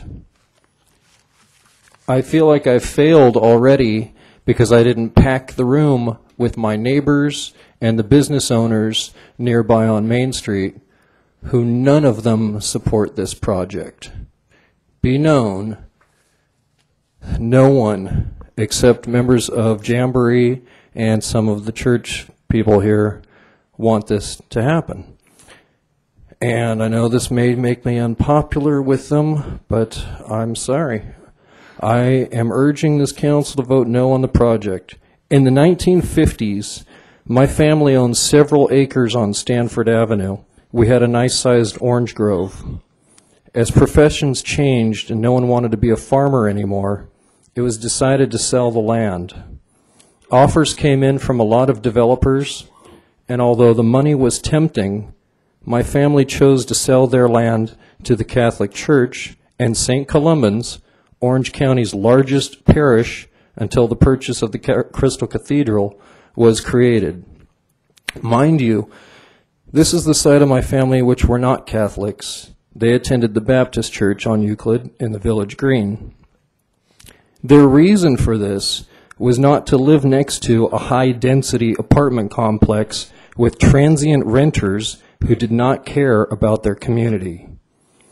My family had already built their homes on Stanford, on Nelson, and other nearby streets 30 years prior to this. Even back then, when there were still much more acres of produce fields than there were of houses, no one wanted to live like rats in a cage. I don't want that either. I don't want a housing project that adds 47 more families in my neighborhood. This project asks for zone changes and amendments to allow more residents to squeeze into less space. My home sits on 1/4 acre lot. The vacant lot on Stanford, formerly the Reeder home, is just over 1/2 acre. This project calls for 16 units on 0.61 of an acre lot. The comparison is amazing. This will change the face of Stanford Avenue forever. It's not going to be a good thing. I don't care what Jamboree salespeople try to tell you. Now let's consider the effect that it's going to bring to downtown. We will have 47 units of low-income families and seniors being squished into downtown right next to the 161-unit housing complex for senior citizens on Acacia. I can tell you that almost none of those senior citizens spend a dime on Main Street. The business owners will tell you the same thing. They get picked up by their kids or a shuttle, and they go out to eat or do their shopping elsewhere, mostly on Garden Grove Boulevard's Koreatown. They do not support Main Street. It's not like they were supporting Zlackett's Market. If even 1/4 of them had, we would still have a great family business, a backbone of this community, doing business on Main Street. The fact is there have been no support from the senior citizens that occupy 161 units on the corner of Main and Acacia. And they're not even deemed low income. I qualify as low income. I'm what you call house poor. My monthly income versus my expenses places me in the low income bracket. The thing is, I have a vested interest in my community. I love Garden Grove. I love this city. I make a miracle happen every month and get that mortgage paid. I mow my own lawn. I repair the house as needed. I care about the community. I don't expect that from the new Jamboree renters. From all the low-income projects I've seen in Garden Grove and elsewhere, they're the epicenters of crime, bring down the housing values to all of our neighbors. I don't want that to happen. I understand we have a legal obligation to provide low-income housing, and we've not kept up that percentage all year or in previous years, and I don't think it's time for us to play catch-up. Is this how we're reimagining downtown Garden Grove? As a project? Have I run out of time because the previous speakers took forever? Finish. Thank you. I frequent Main Street more than the average person as it's walking distance from my house, and I enjoy our selection of restaurants and the historic downtown character that it has. I've seen a lot of businesses come and go, and I've never seen any of these residents spending from the seniors' place on Acacia spend a dime there. Will a low-income housing project bring more business to Main Street? Will these low-income Jamboree renters be able to buy a dinner at downtown Doug's Grill or at the Globe? Are they going to contribute anything to our downtown? I don't think so. I don't think anyone else does either. What do I expect to happen? What I do expect to happen is to see a lot of abandoned shopping carts, an increase in graffiti, an increase in littering, an increase in vehicles lined up from Stanford all the way to the Main Street parking lots, in the parks, and the only people that are going to profit from this are the executives at Jamboree Homes. I attended their community forum meeting at the Methodist Church. I listened to their sales pitch. I heard them say that the city had invited them to build here. I also heard a lot of my neighbors speak against this project, and none of them want this to be built. I went up and down Main Street today, and I verified that with many business owners. The Methodist Church was one of the first things built in this city by Alonzo Cook. I don't think this is what he had intended for it. I'm not for high-density housing anywhere in this city. I think we have too many people here already. I'm not against this project because the residents are low-income families, but it is a factor. No one wants to say they live next to the projects. I asked you to vote no on this agenda item. There are other kinds of developments that they could bring there that would actually complement the downtown area. Let's not allow this project to adversely impact our community forever. Thank you.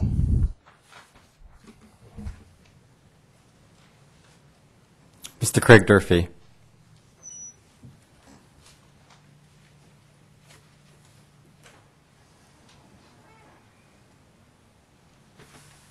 Council, Mayor, let me set the record straight. Many cities I've reviewed and I've talked to, and I talk to mayors literally.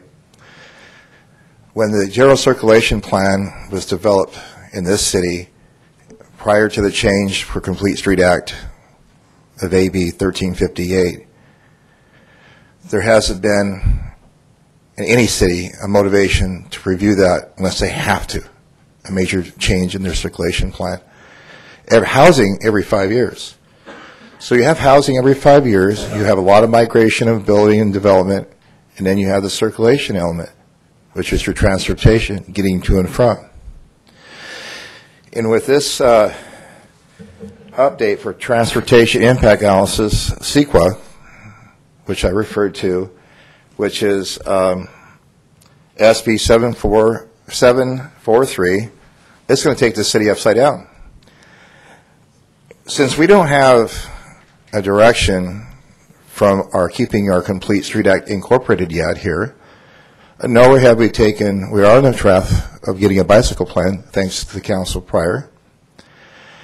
Maybe the urban design, so the seniors can have safety. Currently the crosswalk at night is a nightmare for those.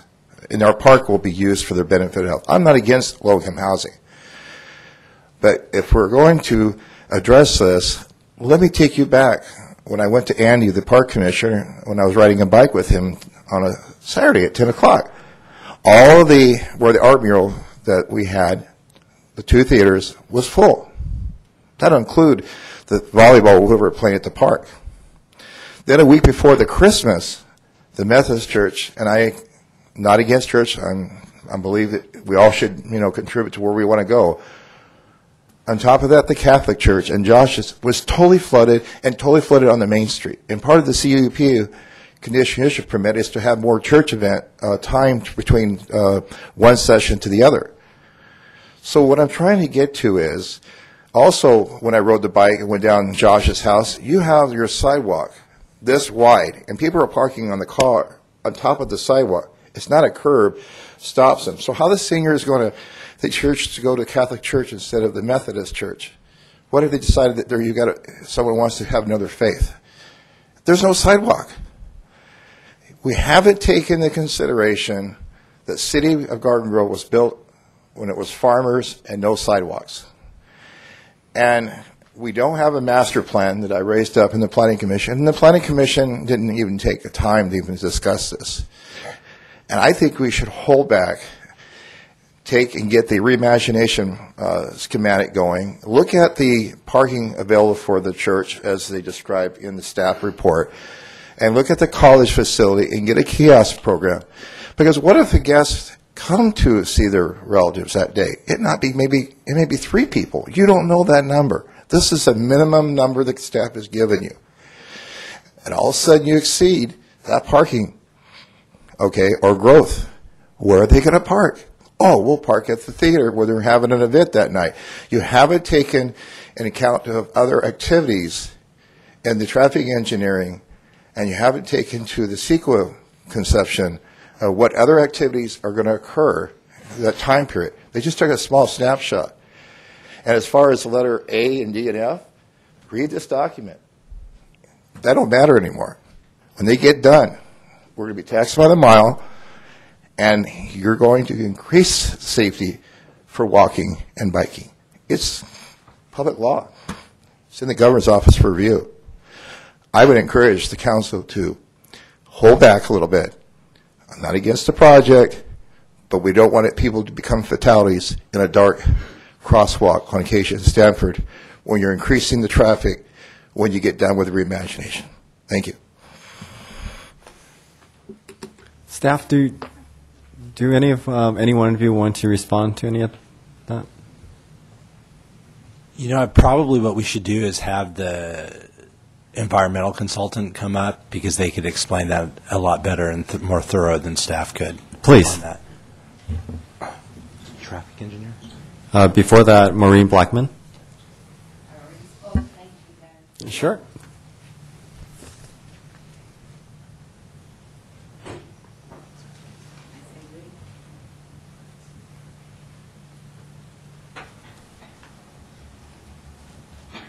Good evening, Mr. Mayor and council members. My name is Ashley Davis. I'm with LSA Associates, and we prepared the mitigated negative deck that you have before you tonight.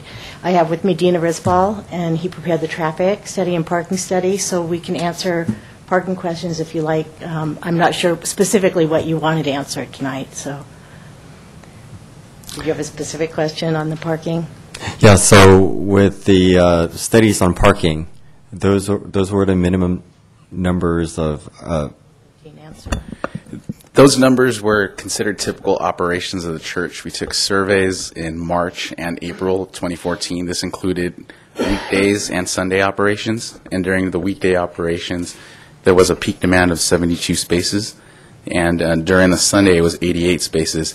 So we didn't take surveys year-round, but we had a snapshot, if you will, of typical operations. Typical operations is 98 or more % of the time. It's understood that religious holidays such as Christmas, Easter, Good Friday, those are special events that, I know the public's concerned with parking, but that's like 1.7% of the time. And so parking is self-contained within the church today for typical operations on both weekdays and weekends. And that's what the parking analysis showed, as well as the surveys. So I'll just add, that was not a minimum, that was an actual survey. Okay, that's. And when you take the survey in March and April, how many samples did we take? Is that just one day, one Sunday and a couple weekdays, or? I believe we took 2 weekdays and a Sunday in March and 2 weekdays and another Sunday in April. Okay. Councilman Jones? No? I don't have any questions at this time. Okay, thank you. Thank you. I have some questions, however, not particularly for the mitigation folks over there. Basically, the point that Josh brought up, I think, is very valid as far as the degree of care that you have to show for the neighboring neighbors there. And my question is, as far as Jamboree and your history of making and building these projects, how have you screened your tenants? How have they been as far as being a part of the community? Can you give us more of a understanding of how your past projects have fit in and melted in with the existing community?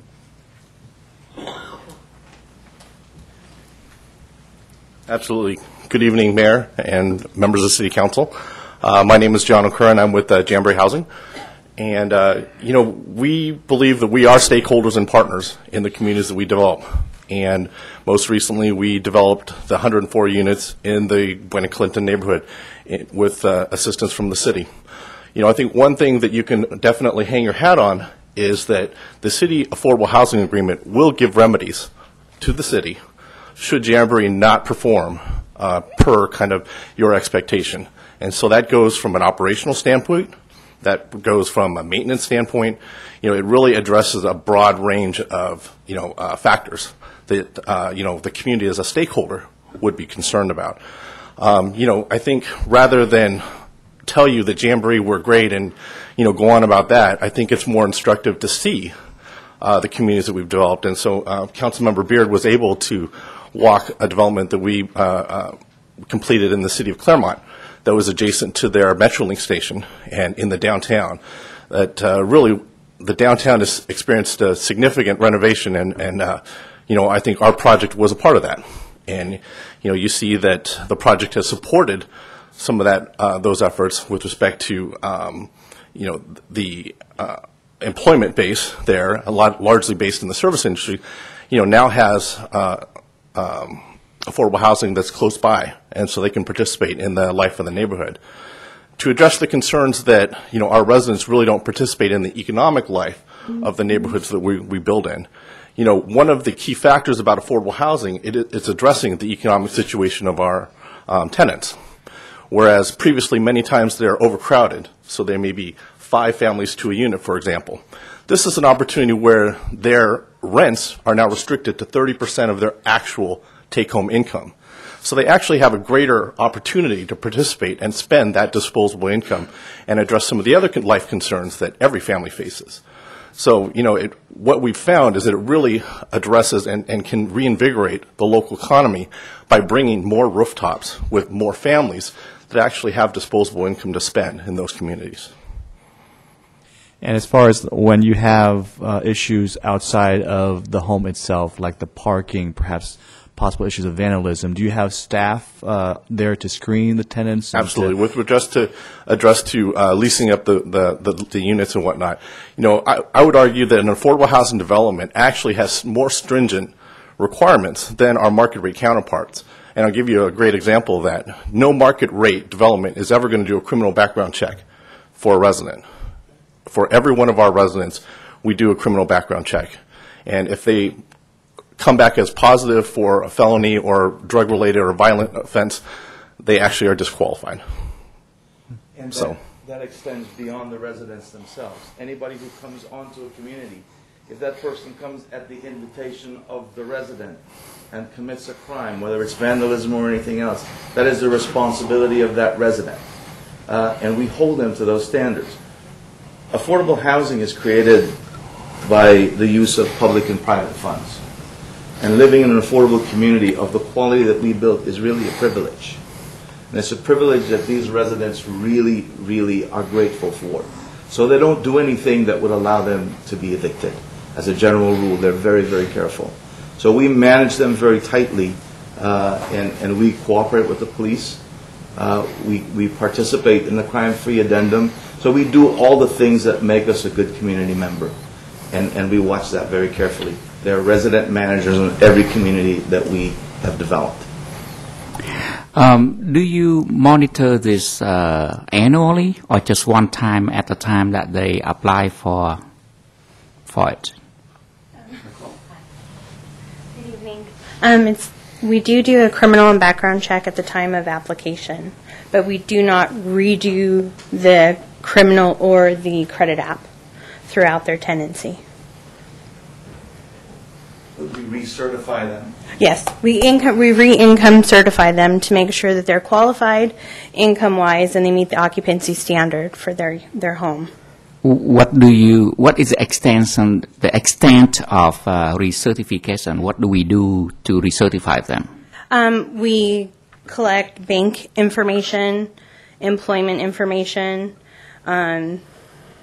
We will add or take away people from their lease. If they needed to add another person, they would go through the process. And then we fill out the state form that they have to sign and adhere to. That is the tenant income certification. I understand that background check is, it's not free. It's not cheap. Would you open to doing some minimum background check every year or every so often to address the concern that perhaps someone was we would qualified? have to do it for everybody every year. We couldn't just pick and choose. Once people moved in, we would have to, during the recertification process, rerun a criminal criminal background check. But I'm not sure that that is within fair housing guidelines. Mm-hmm. I'm not saying that as a requirement. I'm asking you, are you willing to do that for everyone during your recertification? I think there's some challenges, and the cost, simply is one of them. An affordable housing development, as you can imagine, doesn't throw off significant revenue. It's restricted to the incomes of the residents that we're housing. So that's part of the challenge. So just meeting and 47 units isn't a large development. It's kind of a mid-sized development. So some of the challenges we expect are going to be revenue related, unfortunately. I do think it would be a fair housing violation. It would be a fair housing. Yeah. Okay. Mr. Mayor, may I ask a question? Sure, please. Yeah, when I took my tour of Claremont, I saw several security cameras around. Mm-hmm. And just confirmed that will be the same situation with this project. We intend to have video monitoring, much like we have in Buena Clinton. Mhm. And so in the Buena Clinton neighborhood, most recently, we actually were able to support the local law enforcement efforts there, where there was an incident in another property where a detective was able to utilize our video footage to help apprehend the suspect. Okay. So absolutely is the answer. Thank you. And there's one more thing we're attempting to enact and adapt is is interactive camera systems that are now in the market, where you can actually address an individual from the monitoring station. So if there's a station and there's a teenager graffitiing a wall, you can address them directly from that system. We're looking to implement that now as well. It's quite a surprise. Yeah. So there are things you can do that kind of keep eyes on everything to make sure your community is safe, and that the children, there are a lot of children in this community, that they're safe as well. Okay, so, it looks like we have an opportunity to alleviate the housing shortage for folks that can't afford housing, and many of those folks live in Garden Grove. We also see that there is an issue of parking on holidays, and I see that myself. And I see folks park in front of Mr. McIntosh's home. There's no signage there, and it's not clear. There's no sidewalk there. I would like to see a sidewalk there, but this is not what we're talking about here tonight. If I may, Mr. Mayor, ask one more question to staff. How does this development play into our reimagined downtown, and how does it play into the bigger picture? Yes, in terms of Reimagine Downtown, about 3 years ago now, the City Council did update their zoning. And so that was one of the very first steps that we were looking at. So we did update the zoning with the mixed-use overlay. This project does have a mixed-use component, so it is consistent with that. There are a lot of other things that are going to happen with Reimagine, but from the very first action that we took that we thought was most important was to update the zoning code for the entire downtown. So this project is compliant with that. It meets the spirit and the goals of that. Thank you. That sounds good. Any others? And any other impressions, Councilmember Beard? Are we done with the, I'm sorry, have we closed the public hearing? So we can make comments? Do we have anything else for Yeah. them, or do we want to let them sit down? I don't have any questions for them. Nothing else? Okay, thank you. Thank you very much. You don't have any. I didn't put a card in, but I have a question just from sitting here. Sure, please step up. Sorry, I'm a rule breaker. Actually, didn't plan on speaking. I'm not for or against it. I'm just here for information and to gain more knowledge about what's happening in the community. But sitting here, I was thinking, what questions would I ask? And I'm just wondering, so it's a 33-family home. Let's say each family has 3 kids. On average, that's 99 students for one school, like one elementary school. I just want to make sure that school would be prepared to gain that many more students a year. It's Evans, which already has, I was looking on my phone, 564 students. Stanley has 414, and Berkhurst has 518. So it already has. Oh, well. And my son's school is 250 in West Grove. So just making sure that that is a question answered so the school's not overpopulated and the teachers don't have a bunch of kids per classroom. So that was the only question I had. So thanks. Okay, thank you. Dr. Brenda Weichel?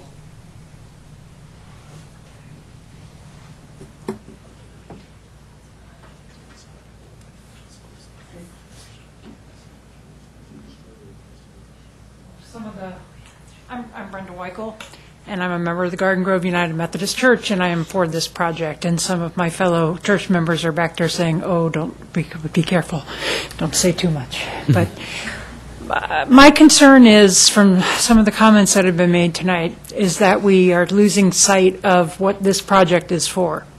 This project is for the poor people of this area who need a safe place to live that they can afford, so that they can avoid being in places with crime. They can avoid being in places of downward spiral. People who move into this kind of a project that is highly monitored, that is on the grounds of a church, where there are community activities going on all the time, are coming into an opportunity.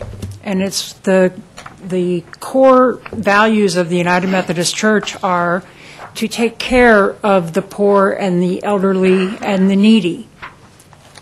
This project is not just for building a building for the heck of it. It's part of the mission of our church. We may be small now, and we may be small in the future, but it's part of our mission to do everything we can to help the community. I don't like hearing the poor spoken about as if they're going to be littering and doing graffiti and doing all these horrible things. Poor people are just like us. In fact, they may even be some of us. And poor people have a lot to give to a community, and they have a lot to give to our community here in Garden Grove. And I just wanted to say that we need to not have all these assumptions. It's not like a housing project of the 60s and 70s, with 30 stories and drug running and all that. This is a relatively small project, and it's going to allow some families to have a chance. That's all I wanted to say. Thank you.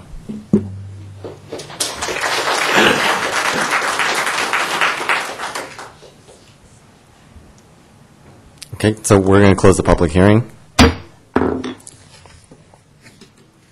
We have 5A. Let's see. And this is in 4 parts. Sure. Councilmember Jones. Thank you. I'll just speak to a few points that were raised before we go any further. One is, and it was just covered eloquently by the last speaker, I think, but there's a lot of misperceptions about affordable housing and affordable housing tenants. You'd be surprised when you look at how those are calculated based on household median incomes in Orange County, which we're a very wealthy county, and household median incomes in Orange County are north of $80,000 a year for families, and affordable housing means you make, say, 50% of that. That's still, you'd be hard-pressed to pick out the affordable tenants in this room, the people that would qualify, let alone abroad. And if you add in, family members, households with 2 or 3 kids, that sort of thing, the income limits stretch. So, it's the misperceptions about graffiti and that these are somehow substandard people is completely false, and it's tough. I know that's at a first glance, that's a common misperception, but it's a total misperception. Kristen, you brought up about school fees, you brought up about just sort of school capacity. The district charges fees per unit of development, which are paid by developers and would be paid in this case to accommodate the creation of classroom capacity for students. That's something that we can't, wouldn't dare and can't weigh in on in terms of whether that's, from time to time that could be rethought out. Is there a proper nexus between the cost being charged in school fees and the actual cost of providing that classroom space? That's something that is reconsidered from time to time. But there's an equation in there that's built to accommodate new development, creating necessary classroom space over time to accommodate that. And then one other thing that's been kind of a common misperception here that bugs me is I don't want the Reimagine campaign, which has been going on for the last couple of years now, to be used as a moratorium mechanism. So there's kind of a thing where any project or application or something that comes up, let's just put that on hold until we're done with this whole Reimagine thing. Well, I came up with a silly analogy a while back about Reimagine, because there's a lot of people saying, what is it? Where's it going? When are we going to see the plan? When are we going to see the report? That sort of thing. And so the analogy was Kung Fu Panda. Anybody who has kids has seen Kung Fu Panda, the movie, right? And Kung Fu Panda was a big, overweight panda, and his father, who was a duck, ran a pho noodle shop that was very vibrant and busy because of its secret ingredient in the pho that it kept everybody coming back. And towards the end of the movie, he discloses to Kung Fu Panda that the secret ingredient in the pho noodle soup is that there is no secret ingredient. It's all just sort of perception. So I would say there is no secret ingredient to Reimagine. It's a concept that we floated out there, and we got people talking about how they would envision their downtown area in the future and how we can sort of move forward with the new vision of downtown. So it's not a plan. It's not. There's no deliverable at the end of it. It's a mechanism to say, hey, we got everybody talking, and now as a result of that, there's applications coming forward and whatnot. So it's out of context from my perception to say that we should put any applications or projects or anything on hold until Reimagine is done, because it's an ongoing work in process.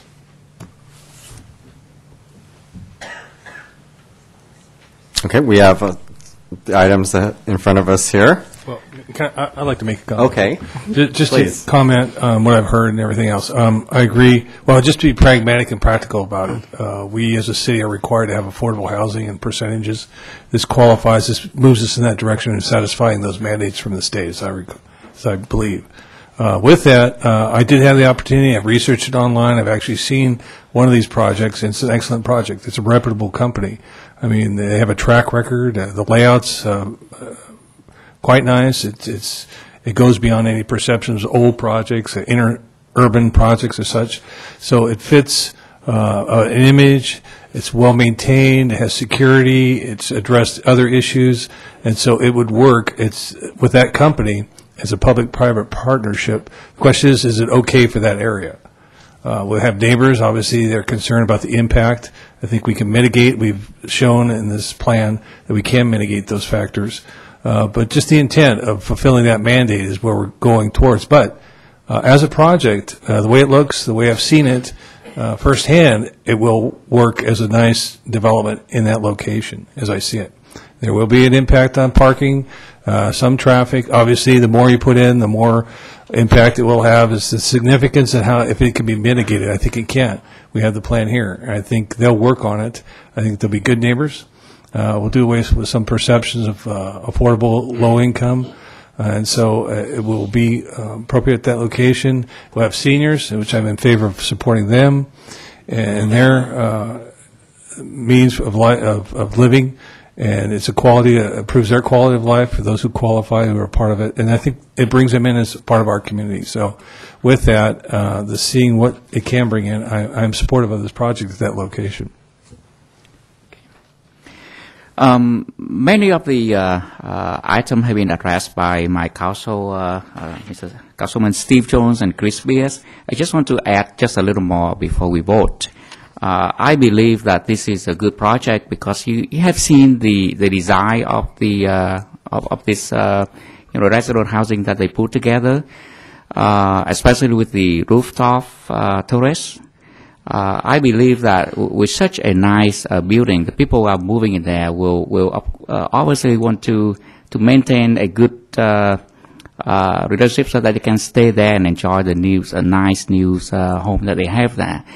Plus the safety from the camera monitorings. I believe that will be a good project for the city, for the neighborhood surrounding it, and even for Main Street.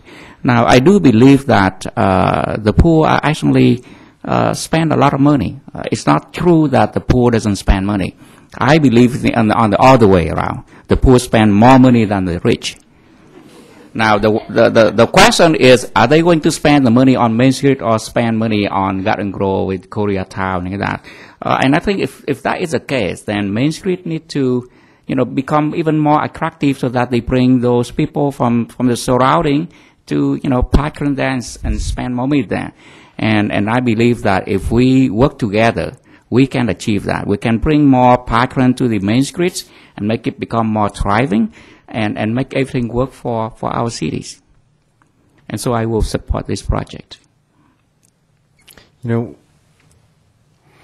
Thank you, colleagues, for sharing your opinions and staff and the public. And we're hearing from all sides here. In looking back at our history, and I've had a chance to sit in on different folks' living rooms in this very room and hear about the history of Garden Grove and how it's changed over time. This is a part of the change, and I hope that Mr. Alonzo Cook is looking down on us and that he's happy that we're doing something for the community that is often not heard of and not seen, and the community that has a lot of misperceptions. And I imagine that that's why Mr. Cook is the founder of our city, and also one of the founders of the Garden Grove United Methodist Church. So we're founded not necessarily on people, but on values. And I think the values are clear for our city here, and they're in accord with how we'd like to move forward. And I'm happy to, hear that this can be a part of Reimagine, and it actually is, but we don't even know it. So I will call for a motion if we have a motion. I have a question, Mr. City Attorney. Do we take each one of these individually? All these addressed the same? You're not required to take each individually. You could make a motion to approve each of the items recommended by staff, and if you do, I would suggest that you clarify, in fact, that you're including the yellow sheet that you have, the supplement to condition of approval 53A. Okay. Well, I'll make that motion. Items 5A1, 5A2, 5A3, 5A4, all the ordinances and resolutions regarding this matter, as well as reference item number 5A, the supplemental yellow. Do we have a second? I second it. Let's call for the vote. Motion received, 5 yes votes.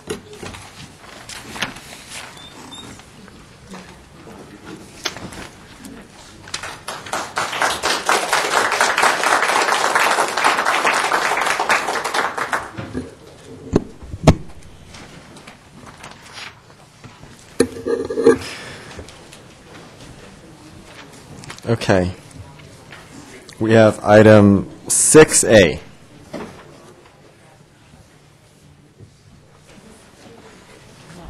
Staff? Yes. Excuse me, Mr. Mayor and City Council. Item 6A is acceptance of Neighborhood Improvement and Conservation Commissioner Toro's resignation letter. Okay, we don't have to take action on this, right? Okay. And we have some items for consideration here. 7A through C. Mr. Mayor, if I can, I'll go ahead and introduce that. Thank you. Item 7A is from your last meeting, consideration of city participation in the Next Century Cities Initiative. This is a no-cost item, and our staff has done, I think, a very good job of putting together the information at the mayor's request for the council and the public to talk about the program, what is involved, what the participation of the city would require. And I do want to note that should the city council give this favorable consideration, that Garden Grove would be the first city in Orange County to be a member of this organization. With that, we'll be happy to answer any questions members of the council or public may have. Thank you.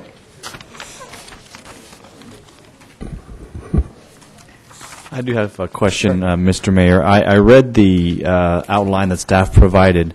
Could you give me, or the public, sir, the rationale behind your request for it? And perhaps we can understand more.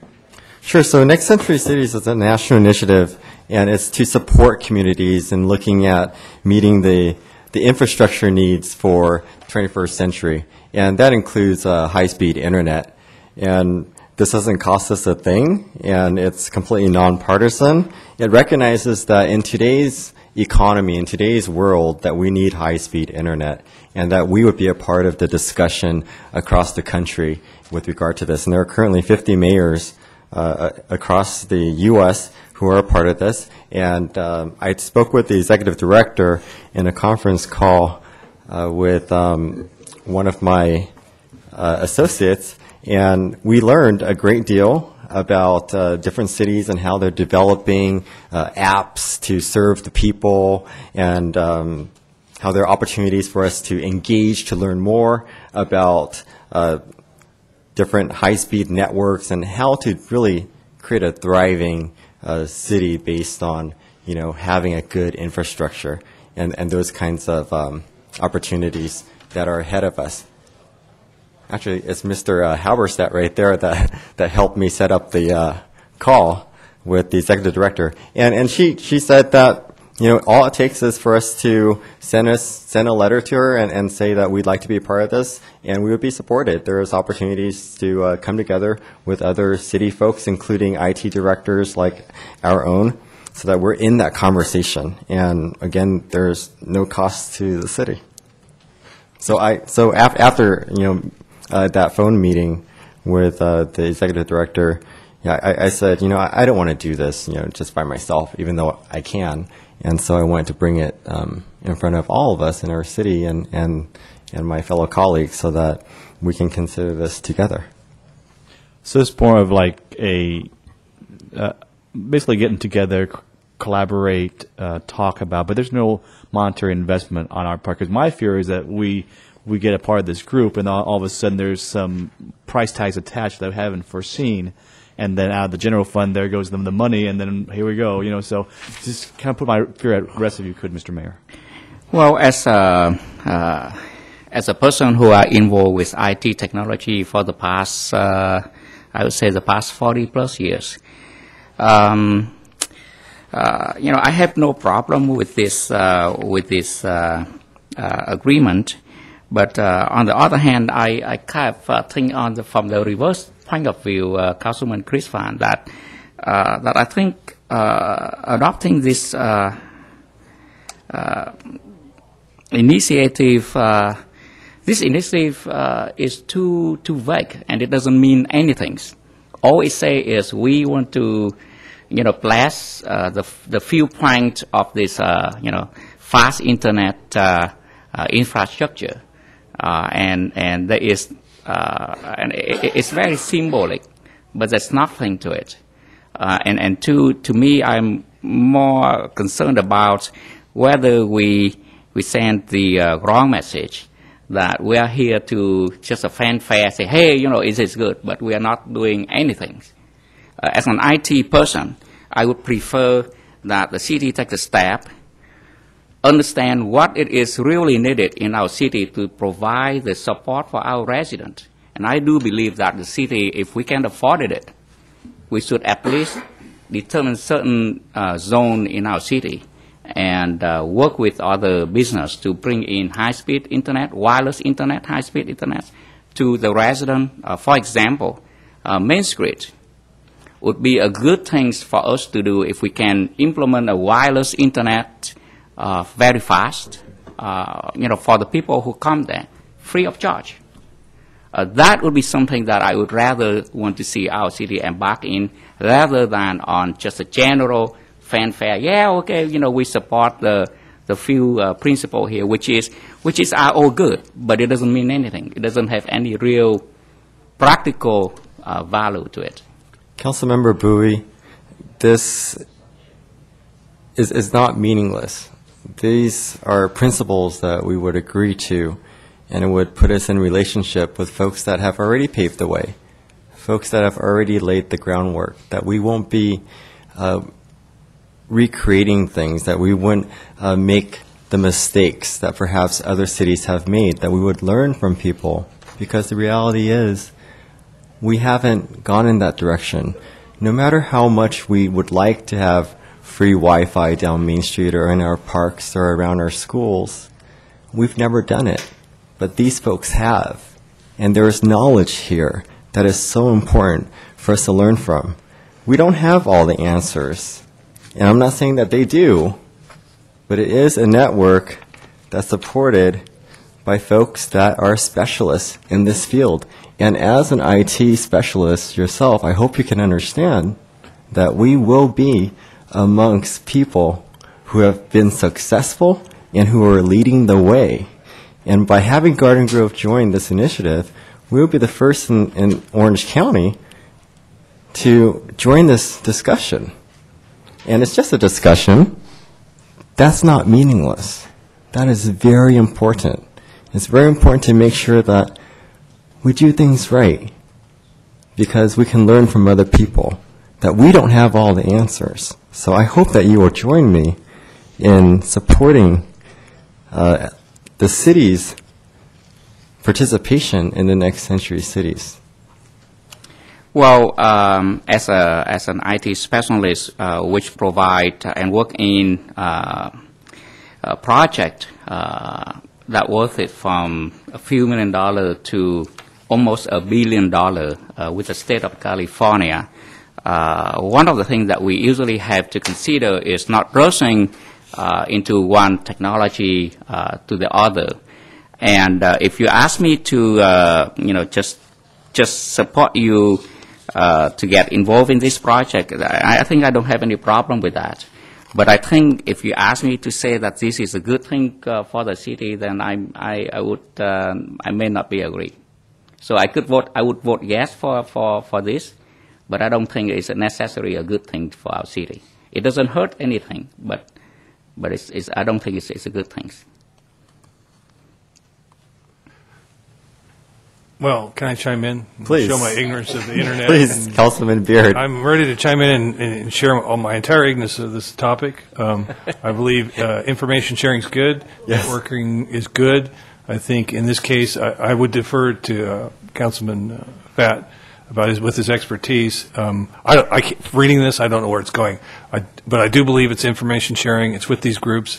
I think it can't hurt us at this stage if there's no cost involved. There may be some cost involved with traveling or meeting or this and that. I don't know the particulars of how it operates and how they communicate back and forth. I assume it's over the internet. But if it's if it's an information sharing, there's no cost to the city. If the cost does come up, it can be reviewed by the council. If it involves travel on the part of any of our council members or the mayor, I can be supportive of that with the determination of what you're going to achieve at conferences and meetings and such. And so I'd like to get our IT people on board.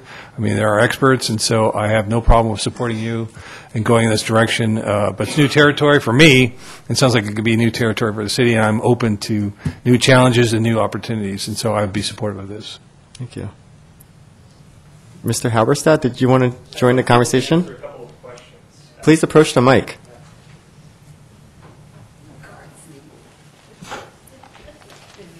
Sorry, I do apologize, but this was something I wasn't expecting the conversation to go this way. Council members, Mayor, when it comes to the cost that would be accrued with this, there is none. In fact, during the course of our conversation with the executive director, she had talked about how their foundation, their organization, puts together the travel costs to bring people to their national events. So should we participate, our costs would be covered by their foundation for, one or two people to go represent us. And then also when it comes to the statement being meaningless, Councilman Bowie, I don't see that really. I mean, this is a declaration to businesses, to people that are in emerging businesses and developing technologies, that Garden Grove is taking broadband and internet technology seriously. That this is a statement to them that we're open for business for their types of business. We may not have the infrastructure in place now, but we're planning on it. And that we want to be a city that they can rely on to provide them with good broadband, to provide them with access to technology. This is a very positive statement for people who would look to do business in Garden Grove. If they look us up, say they're fans, say they follow the Next Century Initiative on Twitter, and they see that Garden Grove joins, they now know that Garden Grove is thinking about their interests as businesses. So I think this has far-reaching implications beyond just the 6 principles that they have listed there. There's much deeper intent to those things. So when you are saying that Garden Grove doesn't have the infrastructure to support high-speed broadband access, and that other company, and when we say other company, it would have been a big company like Verizon, AT&T, Google, etc. That if they saw Garden Grove, join this declaration, that they would be interested in working with Garden Grove to implement that. What would you mean by it? I would say other businesses, take for example, when we look at Santa Monica, That's a city that's invested heavily in their own civic infrastructure when it comes to broadband. We're not looking at Google's, we're not looking at IBM's, we're not looking at those multi-billion dollar businesses, but you're looking at places like Activision, game developer companies. We even have Blizzard down in Irvine. Maybe Blizzard wants to move their offices up to Garden Grove if they think that they actually get a better deal here for their ability and their access to that kind of infrastructure. There are plenty of software-based and internet-based companies that are not Google's, but who would maybe think that they could make a home here if they feel like they have unfettered access to higher speeds, wider bandwidth, lower costs. But we don't have that infrastructure yet. We don't. Right. But so for us to bring those gaming company in, what would we have to do? Do we have to invest money into the infrastructure to support high-speed broadband in order for them to come in? And there are many other factors too. It's just not high speed.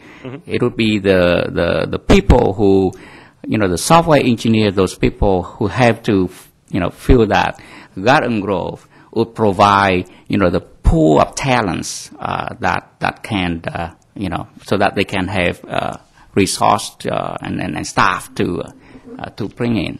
So it's not. I don't think that's the I'm afraid that kind of thing is just more like a smokeware that it could come, but there's no guarantee to it. It could. It's over the horizon. But tonight, just for this, like I said, those voting in favor of something like this, just adhering to these principles, that does make a statement to people that they know that something is coming, that something's in the works. Thank you, Mr. Halberstadt. So, Councilman Bowie, this initiative is also funded by Google. And once again, this is a 501c3 public charity, and it's true. Ms. Deb Sosha did, say that the funding that they receive from these private foundations and from Google and the other folks that are supporting them would help bring people together to have that discussion. And your IT expertise is expertise. Mine is an interest, and it's based on the trends that I noticed, and I see that, and I believe the economy needs a solid infrastructure. And I love the idea of having Wi-Fi on Main Street, but we have to move there somehow.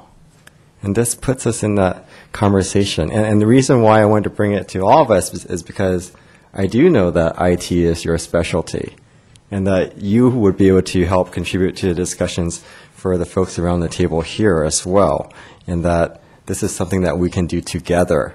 This is not something that is set up to be philosophically controversial. In fact, the principles are very clear to avoid that. It says the internet is nonpartisan. High-speed internet is a necessary infrastructure. Communities must enjoy self-determination. High-speed internet is a community-wide endeavor. Meaningful competition drives progress, and collaboration benefits all. And it's very clear that it's not to support any one side or the other. It's the kind of guiding principles for us to join the discussion. Right, with all respects, Mr. Mayor, and because it is so vague and it was so general, so very general, that's why I felt that it was kind of a meaningless declaration. Of course, the internet, the infrastructure should be non-bipartisan, So that's why I felt it was a kind of vague and meaningless, declaration without substantial meat to it.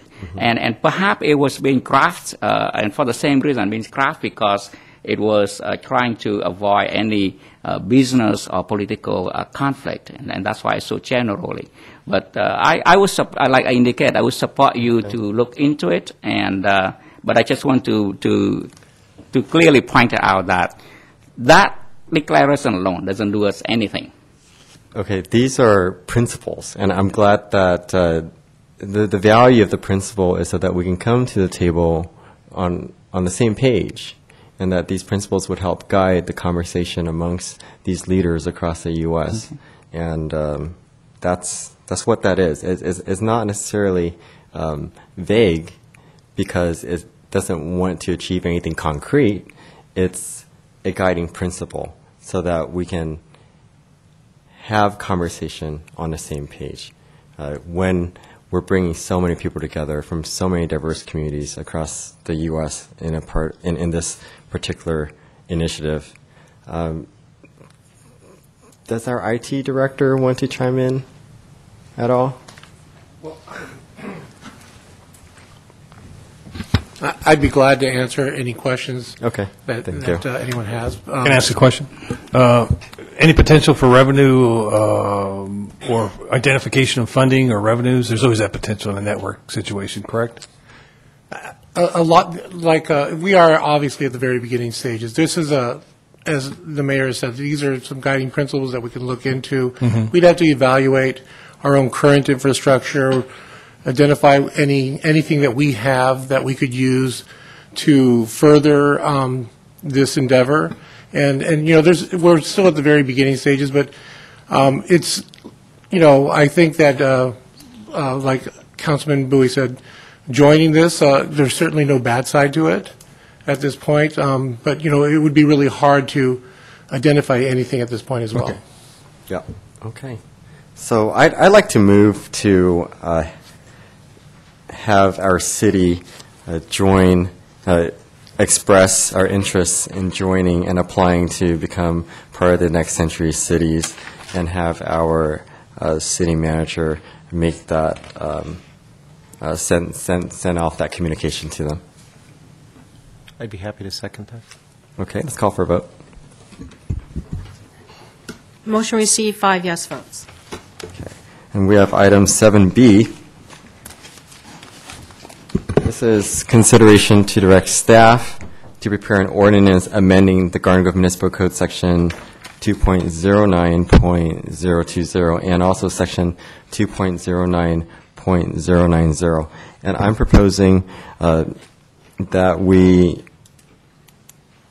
I'd like to have discussion on this, but what I'm proposing is that we remove entirely 2.09.020, which states, when a new city council takes office following the most recent election, there shall be a cooling off period of 120 days, during which time the considered replacement of an incumbent city attorney shall be held in abeyance.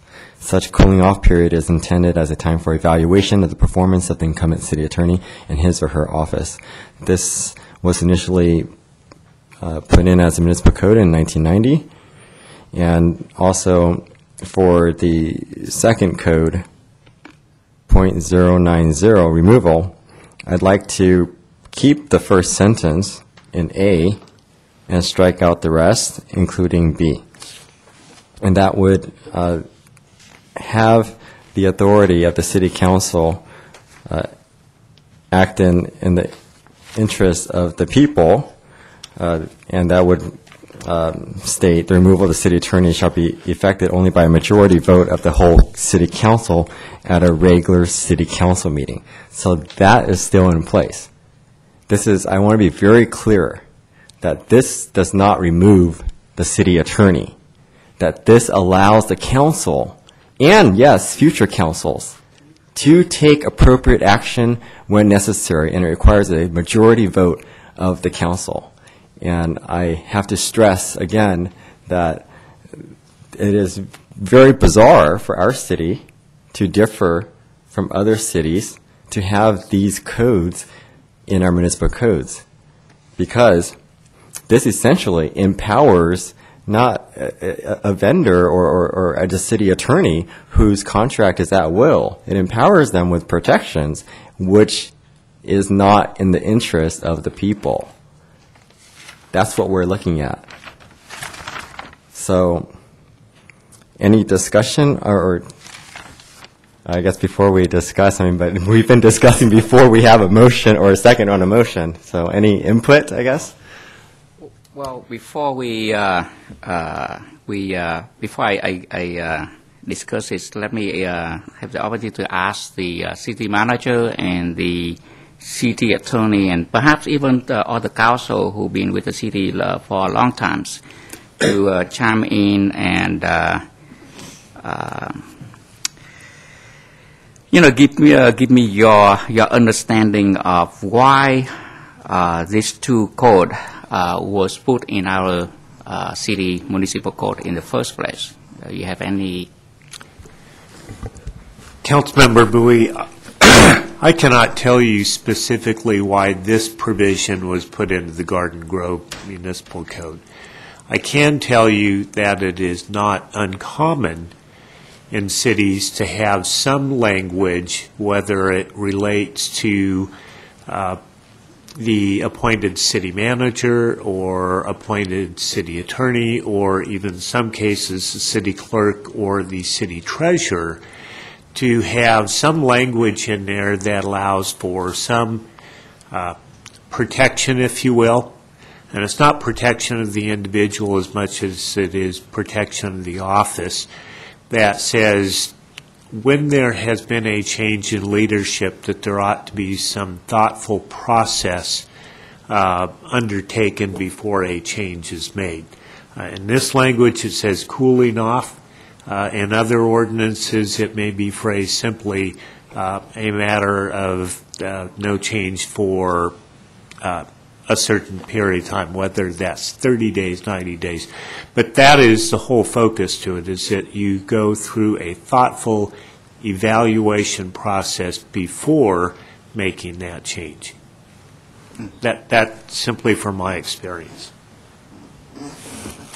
The city attorney, do you have any comment on what your understanding of that provision is? Well, the provision was, in fact, in place before my law firm became city attorney, so I don't have any particular knowledge of what went on, but my understanding would be basically in sync with Mr. Roeder's understanding. Okay. And we don't, as a city, we do not have any record to kind of go back and understanding why the council before us put that, what is their thought and when they put that provision together. Is that right?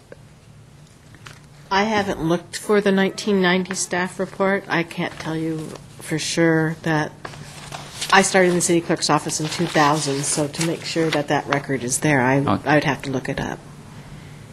I think, you know, what's at hand is that there is this, and these are two of probably more municipal codes that we would like to review. The idea for me as mayor is to help empower the council members, to empower the public, to hold our system accountable, and to help us become more transparent. So these two codes, and I didn't read the second part of 2.09.090 removal, and that is the city attorney. I'm sorry. Let me finish. Let me read them both. The removal of the city attorney shall be effected only by a majority vote of the whole city council at a regular city council meeting, which I think needs to be kept in there for obvious reasons. It needs to be a majority of the council.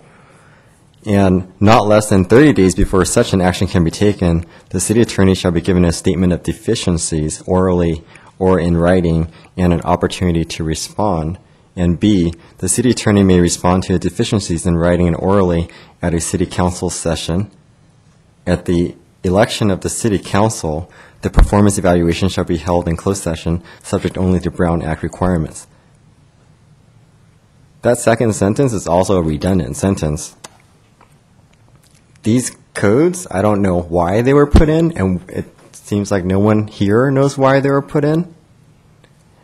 But these codes limit the ability of the council to act, and the council is here representing the public. So I think that this, my proposal to strike out entirely the first code, 0.020, and to remove everything but the first sentence of 0.090 will help empower our council. And it helps us act, and it helps us be able to act in a way that represents the people. I see this as giving special protections to staff, and I know Mr. Roeder mentioned earlier that other cities have these kinds of ordinances. From what I understand, those ordinances are in place for the city manager, not for the city attorney.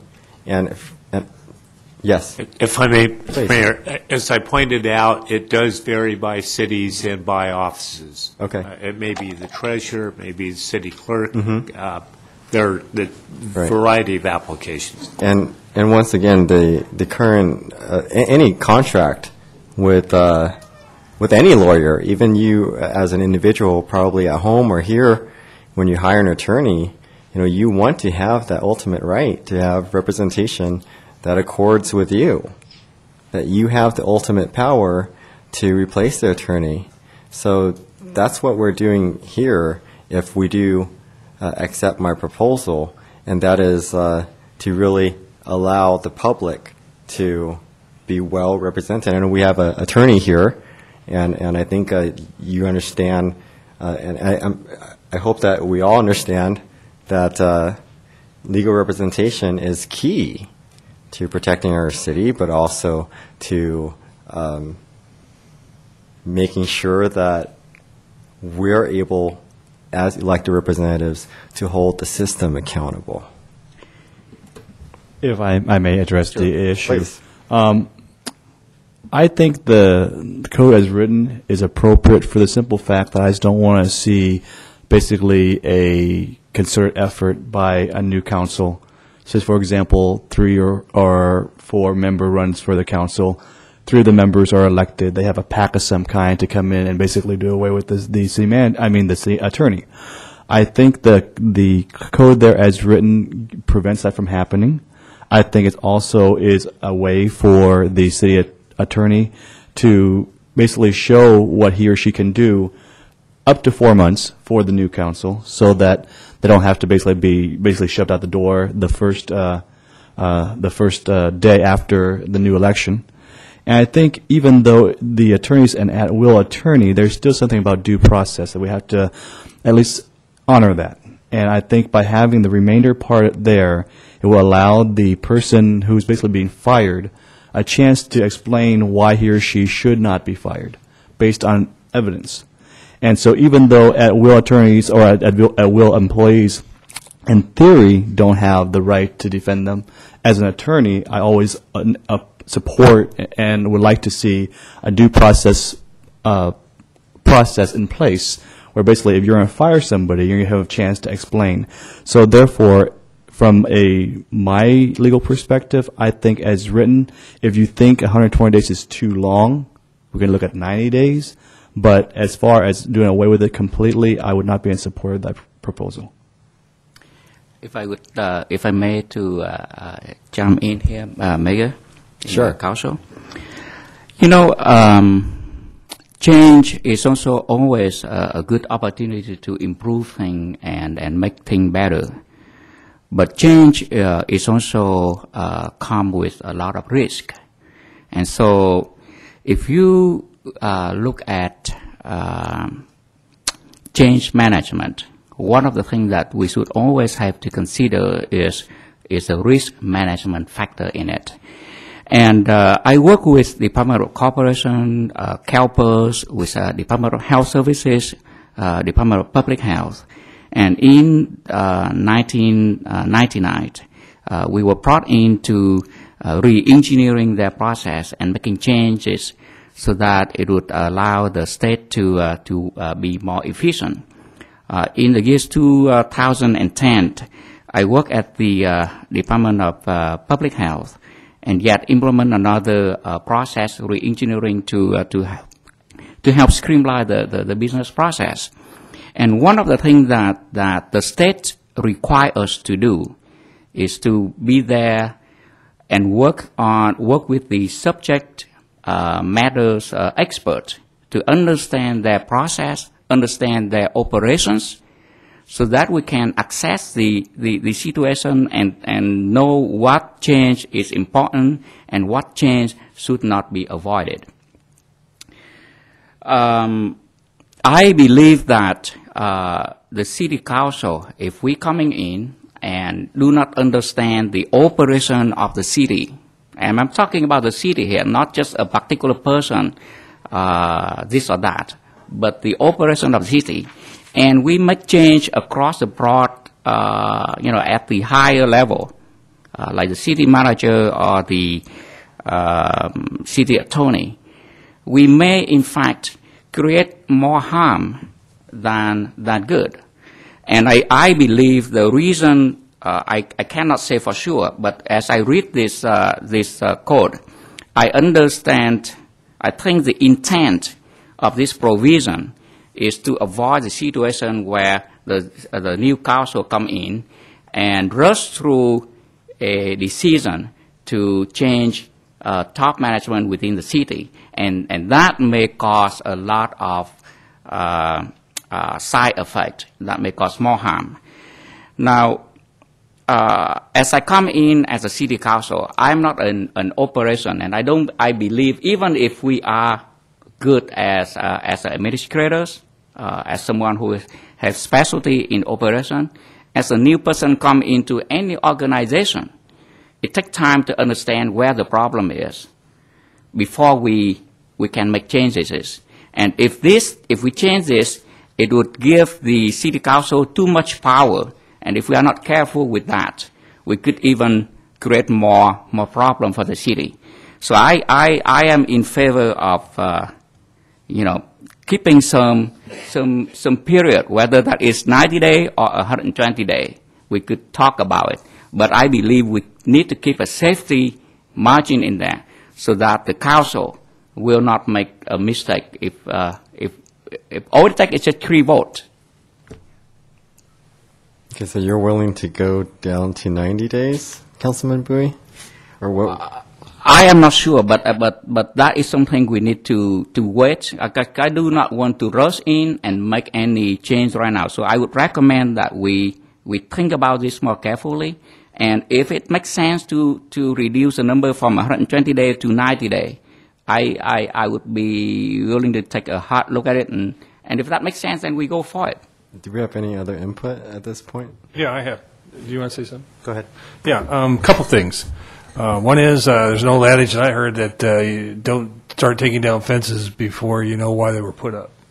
And we're in a situation we don't know the legislative history of why this came to be, but just my reading and speculation from reading it, cooling off period, time for performance review. I think the key here is performance review.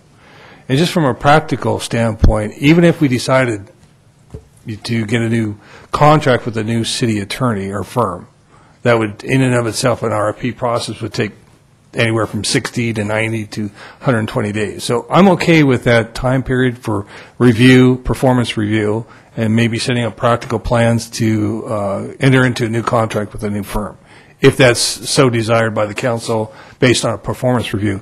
So I want to stick to the language related to a performance review.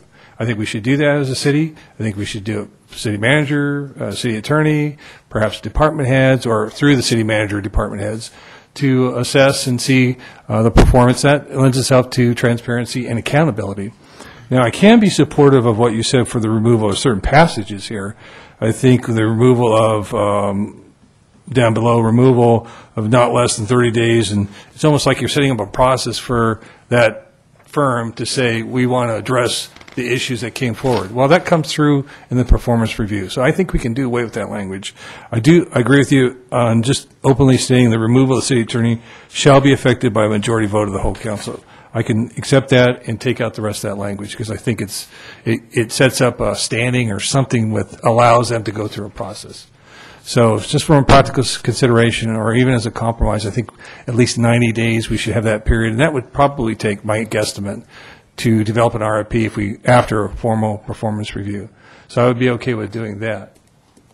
And it's basically, I think it's cleaning up some of this language too, which it's just needed. I mean, after 20 years of every service contract, it's probably a good time to kick the tires a little bit. And regarding performance reviews, I'd like to ask our city attorney, Have you had a performance review recently?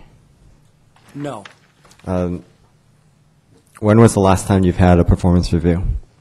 Not since I've been city attorney here. And what year was that? Was your firm hired? Well, my firm was hired long before I became city attorney here. Okay. I became city attorney here in 2006. In 2006. And you haven't had a performance review, and it's 2014. Just another clarification, that's just not... I'm sorry, 2015. Councilman Jones? Thank you. A couple things. One thing I'd like to lead with is just kind of clarification on a context point of this that keeps kind of popping out in my head as we're in our discussions and even in some of the wording here. My understanding is the city attorney is not an employee, correct? It's a Correct. City attorney is an independently contracted vendor of the city, whatever. So there's part of the discussion about, mention of firing the city attorney, that kind of stuff. Well, you fire an employee, you terminate a contract with a vendor or whatever, right? So, I would urge that we sort of keep that in mind in this discussion in terms of just the context, is we're not talking about a city employee, and I would think there's probably different mechanisms for treatment with a city employee than a outside contracted vendor. So even some of the language in here that you're talking about striking, which talks about shall be given a statement of deficiencies in writing, opportunity to respond. That sort of sounds like language of how you treat an employee, right? Like first you got to cite them, give them a warning, put them on probation, do whatever HR kind of stuff that they do. With an independent contractor, it's a different process, and you don't have to do that unless you contractually agree to do that kind of stuff. So that's in there, but in my impression that should probably be stricken just because it's not directly applicable, and it gives leverage to the vendor as opposed to the city in terms of the relationship. There's just a clarification question on the first line, which says vote of the whole city council. I believe the word whole means everyone would have to be present. So this .090A could never be enacted unless the whole council was here. So if somebody was absent, is that what that means by whole city council? We would have to rely on our city attorney to interpret that. I would interpret that to be a vote of 3 of the members of the city council. So, in fact, if it would be a majority vote of the whole city council, it would require 3 to vote affirmatively, as opposed to 5 being present. Oh, okay. So just to clarify, that means that if quorum is met, then that constitutes a whole city council, even if 2 members are not present? If a quorum is present, a minimum of 3, the vote would have to be a majority vote of the whole city council, meaning a majority vote of 5 members, but 3 present is a majority of the council as a whole. So if only 3 were present and all 3 voted in favor of termination, they could do that. Okay. Does that clarify? But not a 2-to-1. Yeah, you can't have a... That's correct. 3 people show up, it's a quorum. 2, it can't have a 2-1 vote. It has to be a majority of the 3 people there. That's correct. Thank you. So is that worded clearly to everybody, or is that is that worded clearly to some future council person 10 years from now that didn't just have that explanation? Yeah, I think whole is unnecessary in here. City attorney, any advice on that?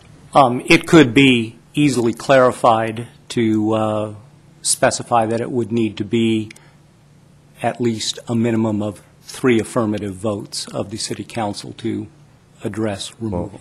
That puts a number on it, and we don't know in the future whether this council would even expand to 7 or whatnot. So I think majority vote of the city council makes sense, right? Is the word whole unnecessary in there? Mm-hmm. What? Well, I think whole is intended to mean that it has to be a minimum of 3 out of the 5.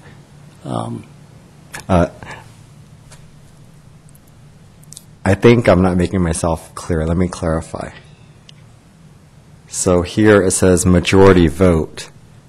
So that does assume 3 out of 5 if the council is 5.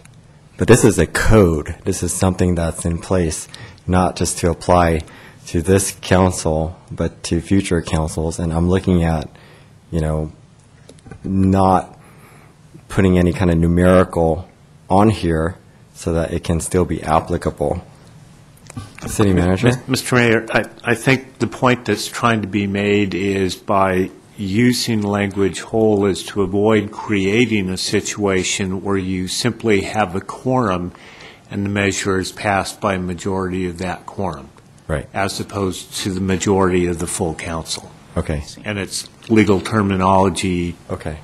In terms of how that's done. So let's just be very clear. The word whole city council means that all members of the council must be present. No. And no, it does not. I'm still not clear. No. Yeah. That was my original question. That's why Whether you have 5 members present or 3 members present, it takes 3 affirmative votes. That's what I thought I just heard. Okay. So if 2 were absent, there's only 3. It has to be a unanimous vote of those 3. Right. Yes. So, Okay, thank you. but I'm not sure that that's clear to the future council 10 years from now that didn't have the benefit of this discussion that we just had by just reading it. I see. So it probably should be clarified at some point. Can I continue on? Sure. Another one of those similar sort of weird wording things is just in the first paragraph about cooling off. Like, what if you're not hot, but you think you just want to talk?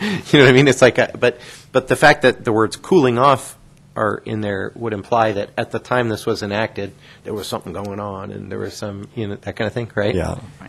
And kind of on that same note, the fact that we just had a kind of a hot election cycle and we're within 20 days of that, 120 days of that, and we've got another matter on here for performance review, I would feel more comfortable if we address this after 120 days from the most recent election cycle. Like if this is philosophical and it's going forward and, like, do we need this, do we don't, are we cleaning up sort of a language or something, then do we do it? That's one thought. And the other question is, as it currently stands, what can happen within the 120-day period? Like, we're not allowed to think about it, talk about it, Yeah, that's explore it, whatever within 120 days, or we're just not allowed to take any action on anything pertaining to this item within 120 days, or what can happen? And that's another, I think, sort of interpretation. that's a very good question, Councilmember Jones, because here it says during which time the considered replacement of an incumbent city attorney. So even considered replacement limits us, even though the contract is otherwise. And here it's already created protection, so that's why I'm proposing that we remove these municipal codes.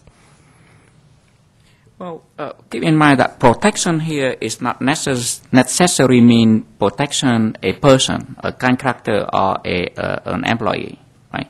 Protection here is protecting the operation, the responsibility of that post. So in this case, the city manager or the city attorney. When I say the city attorney, I do not refer to Mr. Tom Nixon as a person, but as a post. And when I talk about the city manager, I'm not talking about our city manager Alan Roder, but his post, his office, and the operation, and how that office, that post, interacts with the city operation. That is what we need to protect during the change of the city council, because I think it is important to note that, as a new group coming in, we want to be careful not to, tempt it to change things too fast and in the process, because we have not fully understand the complexity of that top position in the city, that we may make a mistake.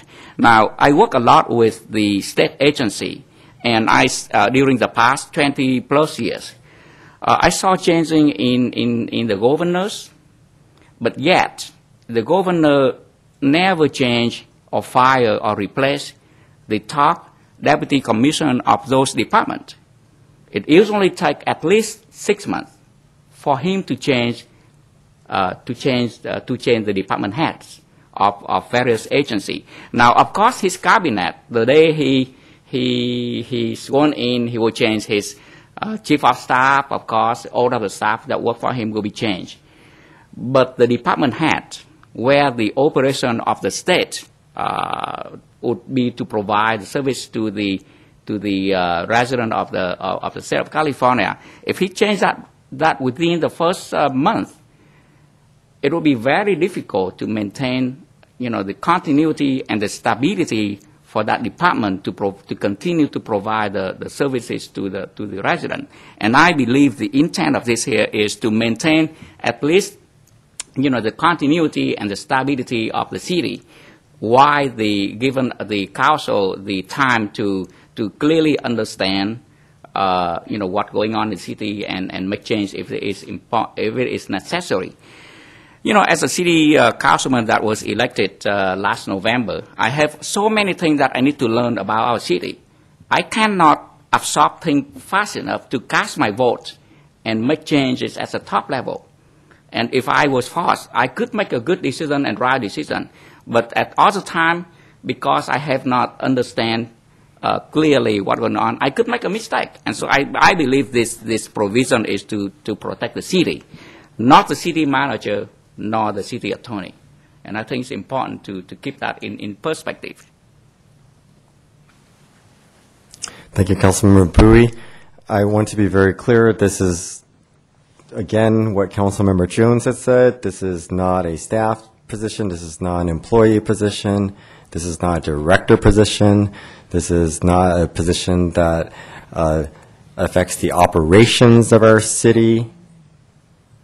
This is a position that helps the council act in a way that is legal, act in a way that makes sure that we are abiding by the law, make sure that City Manager? Yes, Mr. Mayor, and I don't mean to interrupt in that, but understand City Attorney is both your direct legal advisor, but also legal advisor to the organization.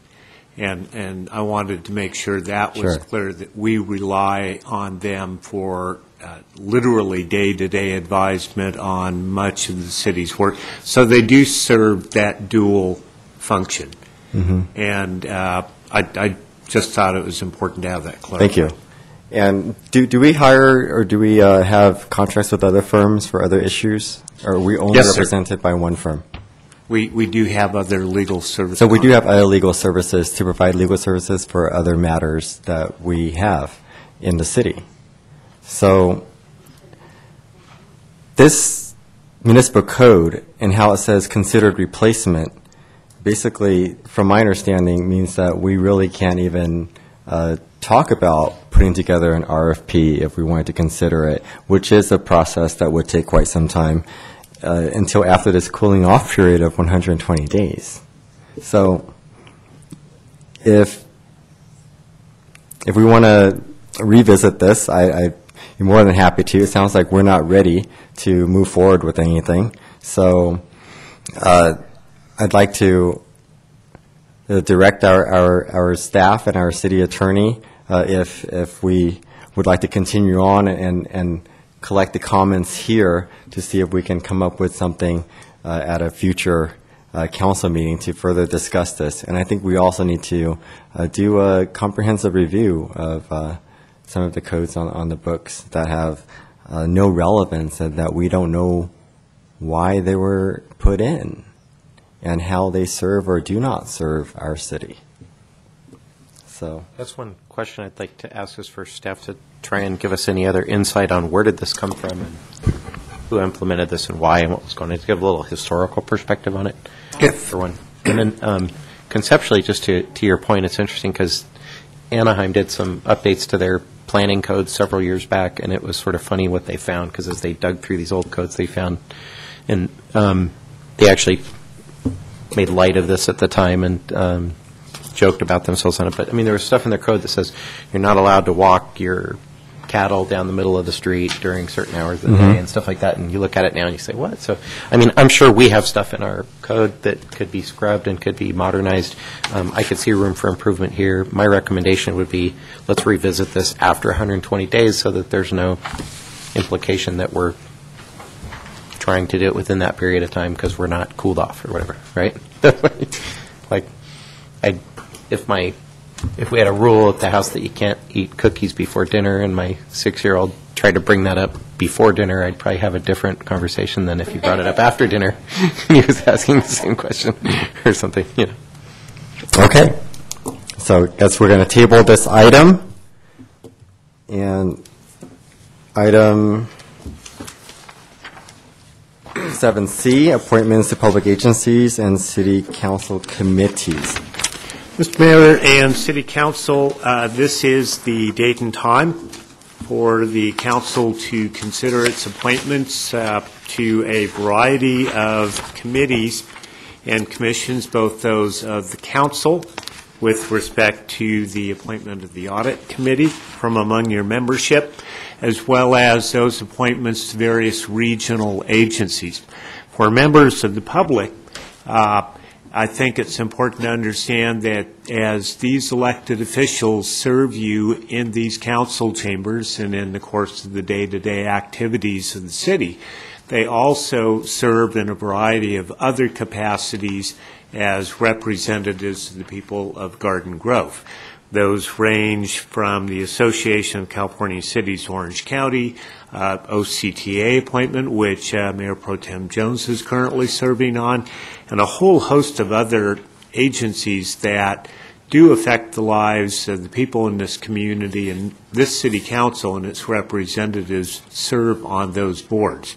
So we have listed for you those agencies to whom you should make appointments this evening. And then there is an additional item that was included in the staff report where I would like to seek volunteers, if I can, from the council, 2 volunteers to work with myself and with the human resources staff as we move forward on the recruitment for a fairly important position to the city, permanent city manager. I think it's important and valuable to the process, both to you as a council as well as to the public, that there be absolute credibility in that process. One way we do that is to have you as the appointing authority work with us, look over our shoulder as we move through that process and retaining an employment search firm all the way up through appointment. As I say that, bear in mind that you all 5 will be intimately involved in this process. This is not asking to delegate the responsibility for appointment of a new city manager to a subcommittee, not in the least.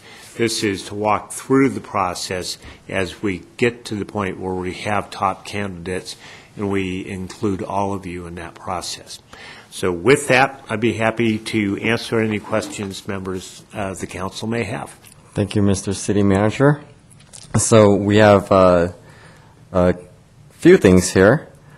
The committees and subcommittees whose appointments have ended and folks have served the term of, looks like,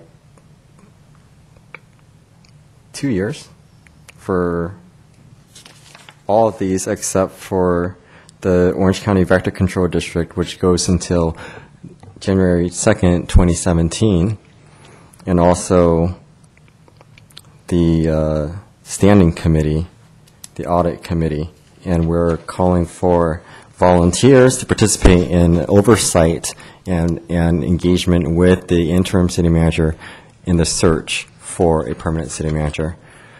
For that particular committee, I'd like to be a part of as mayor, and you're looking for one other person. I would like to volunteer for that committees. As you have seen during the closed session, I have a very strong interest in making sure that that process will not only be fair, but it will be a process that is transparent and open to the public, so that we can restore the trust from the public that we will implement a fair and due process to select a new city manager.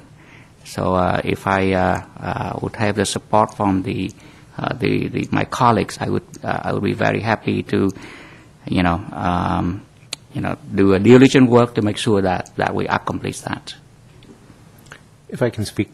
Sure. Real quick. Member Jones? My first thought on this, when I saw it on the agenda was, or when we talked about it at the agenda review, was, well, we're all going to want to be very actively involved in this, so why aren't we just all on that committee? And what I realized out of that is, if that were the case, then that means we have to agendize public meetings for any time this comes up, and it just adds a whole layer of formality to this process that we all experienced in between Christmas and New Year's when we were here till 3 a.m. a bunch of nights and, doing similar thing in the selection of the interim city manager, Alan Roeder. So I get it. I get why we should do this and have a subcommittee of 2 that could meet more sort of on the fly. Obviously, we all want to be very actively involved. I know I want to put in my 2 cents worth about sort of selection criteria and just various things about the process. But I have no problem if the 2 of you want to do it. I'm perfectly supportive of that. Do we have anyone else interested? Because we can select this committee another way. Well, before we do let that, me could just I suggest to you please. that if we have 3 of you who are just absolute about it, then we have to put this on your next agenda, which puts us 2 weeks further behind in the recruitment process. Right. And I don't want to overemphasize, this is simply a subcommittee of the council to work with us in the process. You will all have more than ample time for input early in the process and all the way up through the selection. Thank you. Can I ask a I'm question? sorry. Just one question. One moment, please. Councilman Beard, you had some comments? No, I'm good. I'm good with you Okay. guys if you're volunteering to do All it. right. Councilman Bowie? Just to clarify, now, if the 2 of us get on this committee and the other council would like to provide the input, they can provide the input directly to you, the city manager, right? Oh, absolutely. In fact, more than likely, that input will go directly through the professional search company that's conducting the nationwide recruitment for you. It would not be going through the subcommittee. So is it set, you two? Did you want to say something? No, I think I just said I'm good with you, and Okay. I'm definitely going to have my input, and so Absolutely. and Great. some part of the process. Okay, so we've selected that. No action needs to be taken. Right now, let's go in order here. The Audit Committee. This committee meets twice yearly in City Hall. Previous representatives were former Mayor Broadwater and Councilmember Fan. I'd be happy to step off of there if someone else wants to jump in. I'd be more than happy to join the Audit Committee. I'd be happy to sit on as well. I have in the past, and so I understand the process and what they're looking for and what they do. It doesn't take up a lot of time, and it's not that big a deal, but it's good to have tacit knowledge of the budget and just sort of the functionality of all the different departments and all the whatever. I'm very happy to see you step up to that, Steve. You have been with the city for a long, long time, and I think that will bring a lot of continuity and insight into the city to determine where we need to zone in when we do an audit. Okay. That's exactly what it's for, right? It's just an extra voice from council to say, are there any specific areas within the organization that we think the auditor should look at for any potential areas of fraud or whatnot in the accounting? Okay. So the rest of the selection of these committees, do we have to have a vote for this? Yes, sir.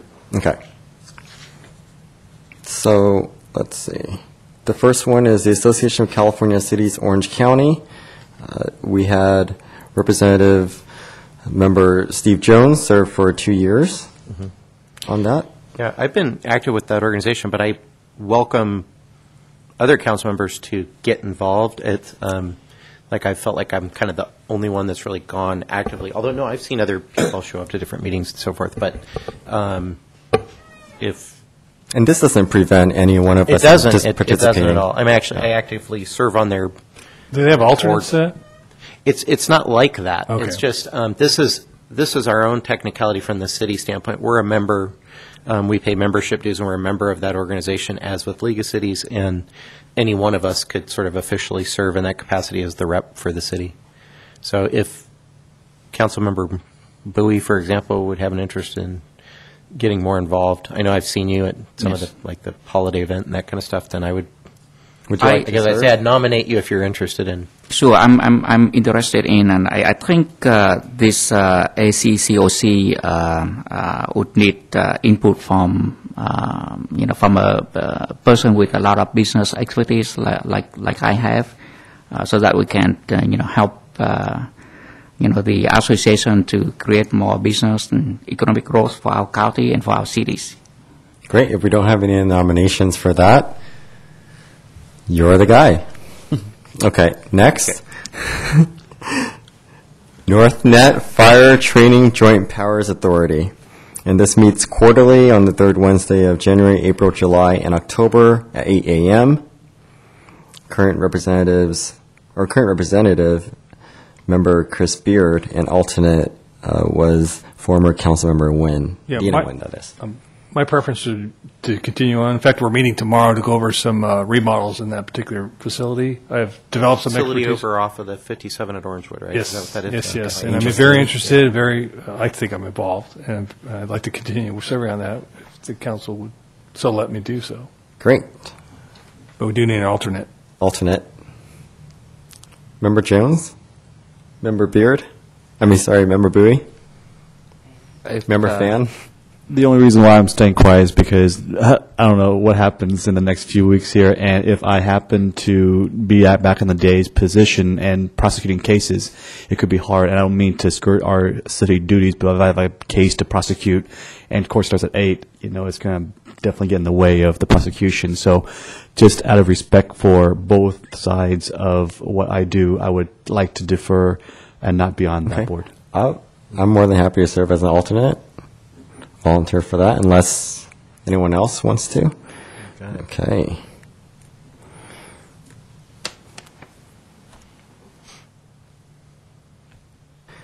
League of California Cities, OC Division. You want to speak on it? So I'll Yes. be happy to speak to it first or open up the discussion. So, funny, League of California Cities is similar to ACCOC in the sense that they're both sort of organized under a premise of protecting local control and that sort of thing. League of Cities has kind of more of a Sacramento-based focused on it. ACCOC has more of an Orange County-based. The ACCOC was actually a spin-off organization that used to be the Orange County division of the League of Cities, and they sort of spun off and formed their own thing just because there was a feeling that the county of Orange had slightly different perspective on what local control means than the state-run organization. So there was a period of time that I was actively involved with the League of Cities. I was on the board of the Orange County chapter of it, and I served on a Housing, Community, and Economic Development Steering Committee that met in Sacramento once a quarter. I haven't done that for a couple years, so although my name's on it, I have not really been very active with them. We are a member. They do provide a lot of value. They track a lot of legislation that affects cities and lobby on behalf of city and local control interests. So I think we should be involved. I don't particularly care to do it anymore, obviously, or I would have been sort of actively still going to the meetings and whatever. So they meet quarterly, and their locations they are... meet... Gosh, I don't even know exactly. I mean, they meet often. They have a lot of email correspondence from Tony Cardenas, who's kind of the regional rep for Southern California. They're a great group of folks. There's so it would be sort of intermingling with a lot of other local elected officials from other cities under common interest in protecting local control and sort of saying, keep the state off our back from mandating everything that we do and how we look at everything. It's like we know best how to run our own city, and we don't need the state telling us what to do. That's kind of the mantra of both organizations, in a sense. But anyway, so the quarterly thing was there were meetings up in Sacramento. If you get involved and get on committees with the League of Cities, then there are Sacramento trips that go out of it and that sort of thing. So it's fun. I learned a lot from actually serving on it before and being on it. I just don't have the time to do a bunch of different stuff, so I'm kind of focused on the ones that I'm Would focused you on. want to travel to Sacramento? I would kind of first and foremost recommend you, because in your travels you do go to Sacramento back and forth anyways, and you're kind of more in tune with that. Like, you may actually be able to do more good in the fact that you're in Sacramento, and you could pop by and sort of always have a more of a Garden Grove presence within that organization than I ever did. I am trying not to go to Sacramento too much. Yeah, okay, well. Because I want to get involved into more community services and not on my business. But if that can help, I wouldn't mind taking that. So these two kind of overlap, They're a good complement to each other, Okay. too. So, and especially if you're sort of entry level to it, then you should get involved with both and see which one you sort of click with better and which one you want to work on more. But Are you okay with that, Member Member Bowie? I'm okay with that. All right. Anyone opposing, just for the record? Okay. And Orange County Public Library Advisory Board. I'm the rep for that. It's not too much work. We just meet to talk about, the function of the libraries from the county perspective.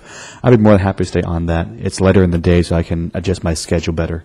Okay. And it meets 1, 2, 3. Just 3 times a year? Yes. Okay. Did anyone else want to? I can't be on it. As I work for the county. Oh, okay. OC Community Services has OC Public Libraries in it. That'd be a conflict for me, or potentially conflict.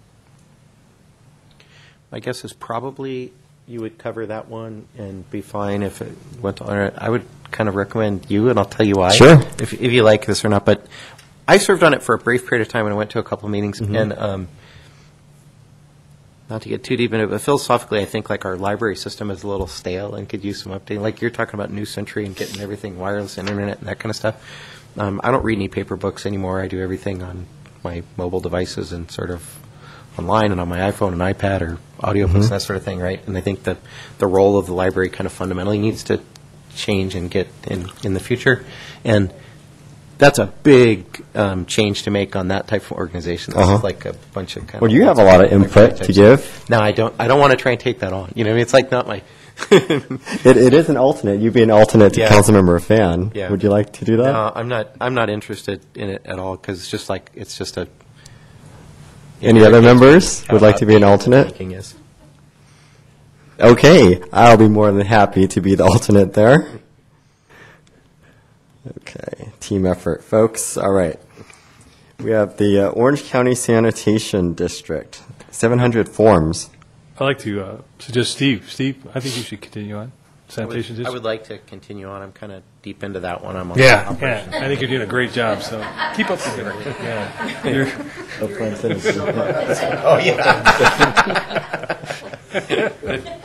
Oh, yeah. I think that would be a very good idea because this is a group that in Daclaw City a lot. They can,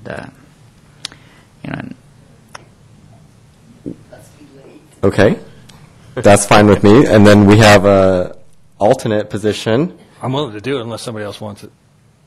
Alternate? Yeah. Good to me. All right. Okay, Thanks. there you go. So that there's no change there. Orange County Vector Control District, that's Robin Marcario. And that's Yeah. fixed And through that's- 2017. that's so correct. That's a long term. It's Is there a anyone 4-year we can term. ask- I know she generally comes up and she talks about vector control. Could we get more regular reports or something like that from her? Ask her. I think we will. I'm not getting any information now. It's just when she comes in, and she's good. I mean, but just maybe on a quarterly or bi-monthly basis, come out. Staff, can we make that request, please? Yes, sir. And I'm sure she'd be willing to. She's very forthcoming in new information. So, Thank you. yes. Sanitary District Liaison Committee. It's funny, Chris and I were talking about this. We don't even know what it is and can't think of the last time. Yeah, I think we should start up again and find out what's going on over there. I think there was one time we actually met for dinner at Outback Steakhouse years ago or something and talked about sanitary district issues or something, but it's not like this is a monthly dinner meeting or a regular thing. And It's not. It says it. I know that's what it says, but Yes. that's my error. Okay. If it's the one I'm thinking, there's been one dinner in my entire sort of tenure on council, and it was non-compensated unless you count the cost of the meal, but I don't think I ate that much. Yeah, mine was non-compensated. No comment. Okay. Anyways, is it even still around, or is it? Mr. Mayor, we're just looking at this as a liaison committee. I think that you have the ability to simply disband the committee if this is just liaison with the Sand District. You know what? Let's go to a meeting and find out. The purpose of it was, it started before the city became the Orange County Sanitation District. Because Garden Grove disposal was its own business, and the I city was see. very involved with it, so they had representatives of both the city and meet. And so now it meets when there's issues with the disposal company. Okay. To be clear, this has to do with trash, not that other stuff. Yes. Okay. Trash. Yeah, gotcha. That's what I thought, but Okay. I'd like to call up a meeting. They have a new person, Mark McGee, I think is the name. Yeah. I'd like to meet with him and go over what issues may be pending or coming up. And Well, before we do that, is Garden Grove Disposal currently, okay. So Mark McGee, Mark McGee is the representative for Garden Okay. Grove Disposal. All right. Correct, which is Republic Services. when's the last time there was such a meeting, do you remember?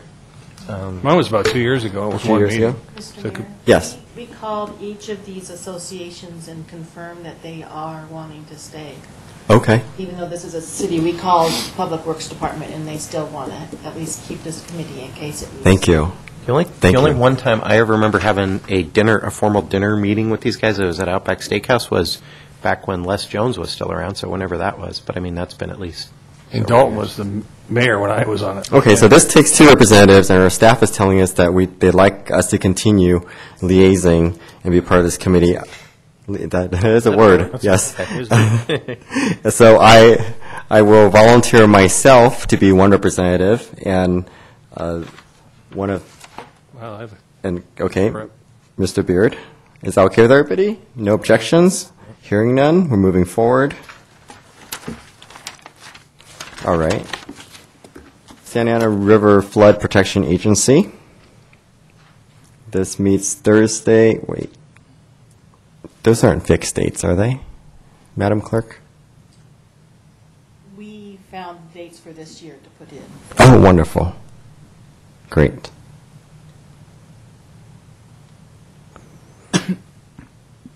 Any volunteers? This is, can you describe to us the purpose of this? I don't know about this. Okay. Typically, excuse me, Mr. Mayor, typically the Santa Ana River Flood Control, Flood Protection Agency meets on a scheduled basis with all of the agencies that are within the, if you will, the watershed of the Santa Ana River, to brief them on projects, brief them on both flood control projects related to Santa Ana River, as well as other measures that recreational projects are undertaking with the river, et cetera.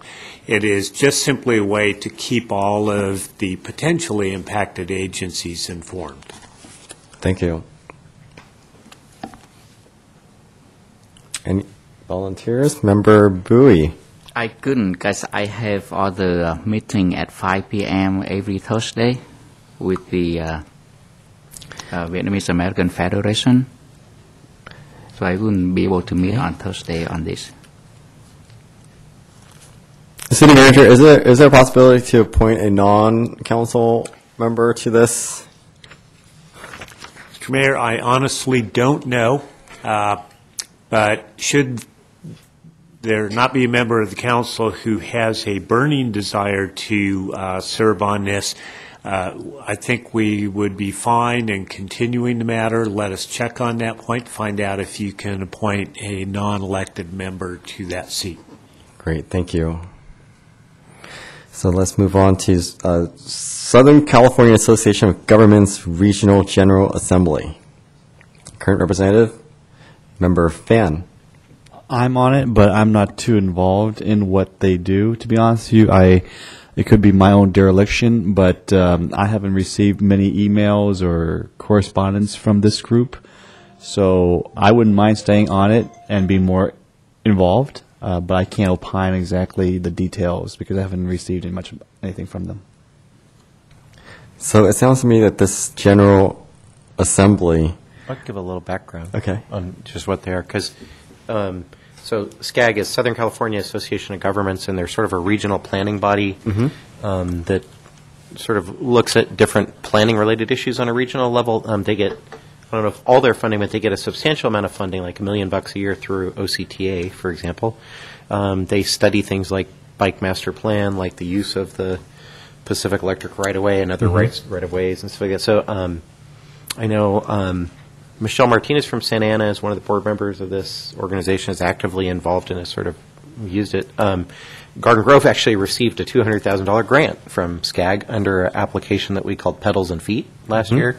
I think we're still waiting for the money, or at least part of it, but we've been awarded the grant opportunity, and we're just sort of waiting for the funding to present itself. But so it's an organization that we should get involved with, and that we probably could stand to benefit from getting involved with.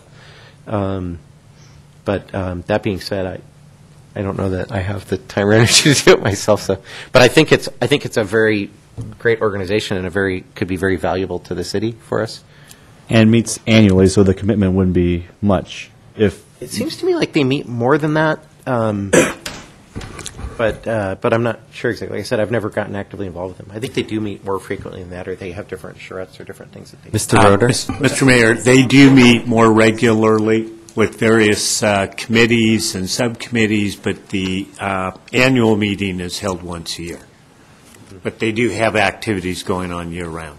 So once a year? You seem to have a lot of... I have some knowledge about it. I think we should, but I mean, I'd like to kind of spread some of that burden around for people to kind of get involved and bring some of that. I'd be more happy to stay on board. Home for the city. Great. And the last one, West Orange County Water Board. Meets quarterly. Yeah, my preference is to continue on with it. Yeah, if you're happy staying on Okay. stay on it. You know, and another thing, going back to Santa Ana River Flood Protection, I'm willing to be on that too. Meets 4 times a... Oh, wonderful. I'd rather have that than a Okay. citizen. I like to be informed of what's going on. I can Great. inform you guys. Thank what's you. going on, too. Okay, thank you, everybody, for serving and for continuing to serve there. All right. We have 8. There's none there. And, matters item 9. Do you have anything from city manager? Before Mr. we move on to the council members? Mayor and City Council, nothing to report this evening. Thank you. Council members, we can start with Councilmember Beard. Okay, thank you. I want to wish Councilman Fan a happy birthday. Thank you. Yeah, when's the day? Is it come and gone, or has your birthday already happened, or is it coming up, or what? I'll tell you later. Okay. And I have my agenda. I'm sorry, I had a note of what I wanted to discuss. I want to commend and congratulate the new chief, Chief Elgin, to a wonderful ceremony we had earlier. Well received, well respected. Had a lot of friends, family members, a very moving speech and acceptance and gratitude and humility and pride in the department. And I think the turnout was reflective of how supportive they are, the rank and file and all the management and all the other sheriffs that came from surrounding cities. That was very impressive, and we made an excellent decision. And moving forward, I think we got the right guy for the job. The other thing I wanted to mention, I don't know if it needs to be, well, I was hoping for a future council meeting that we could bring up the consideration of looking into a ban on the commercial breeding of animals in our pet stores in the city of Garden Grove. It's been done in other cities, I think Oceanside, San Diego, local cities, and I just want for us as a council to perhaps considering a ban. And we can get into the issues if it comes up. So it is consensus or by a vote if I need to make a motion and vote on it to place this on a future agenda for discussion. I'd like to do so. Okay, I will second that. Call for a vote. Motion received, 5 yes votes. Okay, there you go. Thank you. That's it. Okay. Member Bowie? Well, I just want to wish Councilman Chris Fan a very, very happy birthday, and may all your wishes come true. I understand that you also have your brother's birthday within the couple of weeks, which is an amazing couple of days. Well, your parents must be doing the timing very well then. Well, so happy birthday. And I would like to take this opportunity to thank you, the staff, especially those involved in off-hour emergency response during the city furlough. One of the residents contacted me just a couple days after Christmas, and he had a shred in the back of his house, and it was on fire. The Garden Grove Fire Department responded very quickly and put the fire out. Unfortunately, because it touched some of the electrical, so they have to shut down the electricity, and it would require inspection for Edison to turn it back on. He called Edison. Edison said, "Well, we cannot do anything." He called the city number, but we are not working during those period. So what they ended up to is they call around, and people recommend that they call the Red Cross to get a shelter because they have no electricity. So to keep the story short, after 3 days at the hotel at the courtesy of the Red Cross, they are homeless. So they called me, and I called our city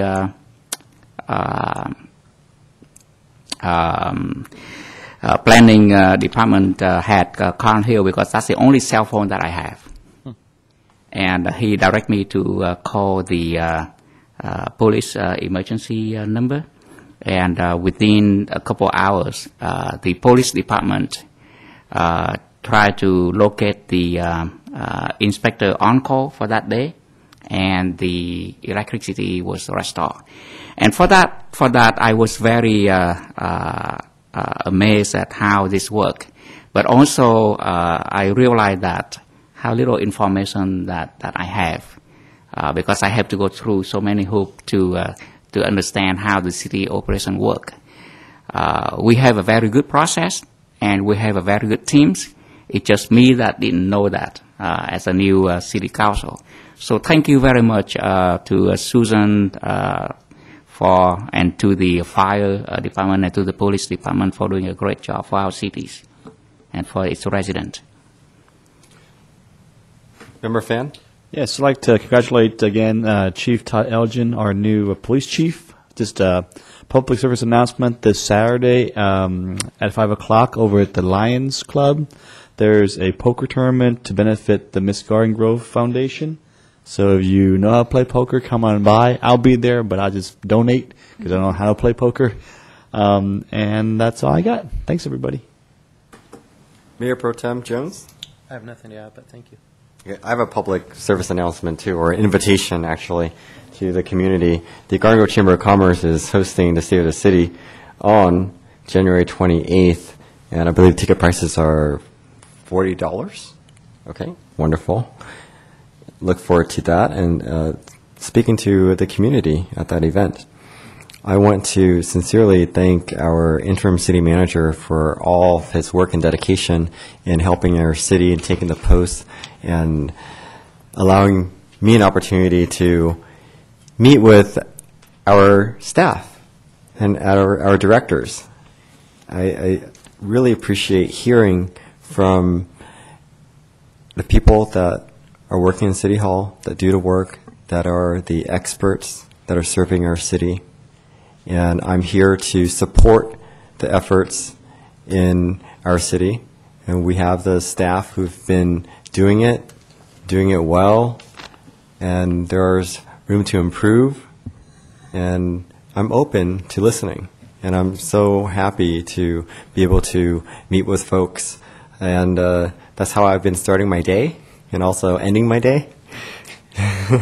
So I really appreciate it. So please do send my gratitude to all the staff and that have made time to meet with me. And I look forward to meeting with more. And I'm always open to meeting with folks and hearing from how we can work together to make our city better. So that's my thanks to you, Mr. Roeder. Really appreciate it. And at this time, we will go into closed session to discuss items 10A. That is the performance evaluation of city manager. Item 10B, performance evaluation of city attorney. And item 10C, conference with legal counsel for anticipated litigation. Mr. Mayor, Sorry, 10C staff has informed me that they do not need to move forward with that one this evening. If they need to move forward on 10C, they'll bring it back at a subsequent meeting. Okay, so there will be no conference with legal counsel in tonight's closed session. And we will go into closed session now.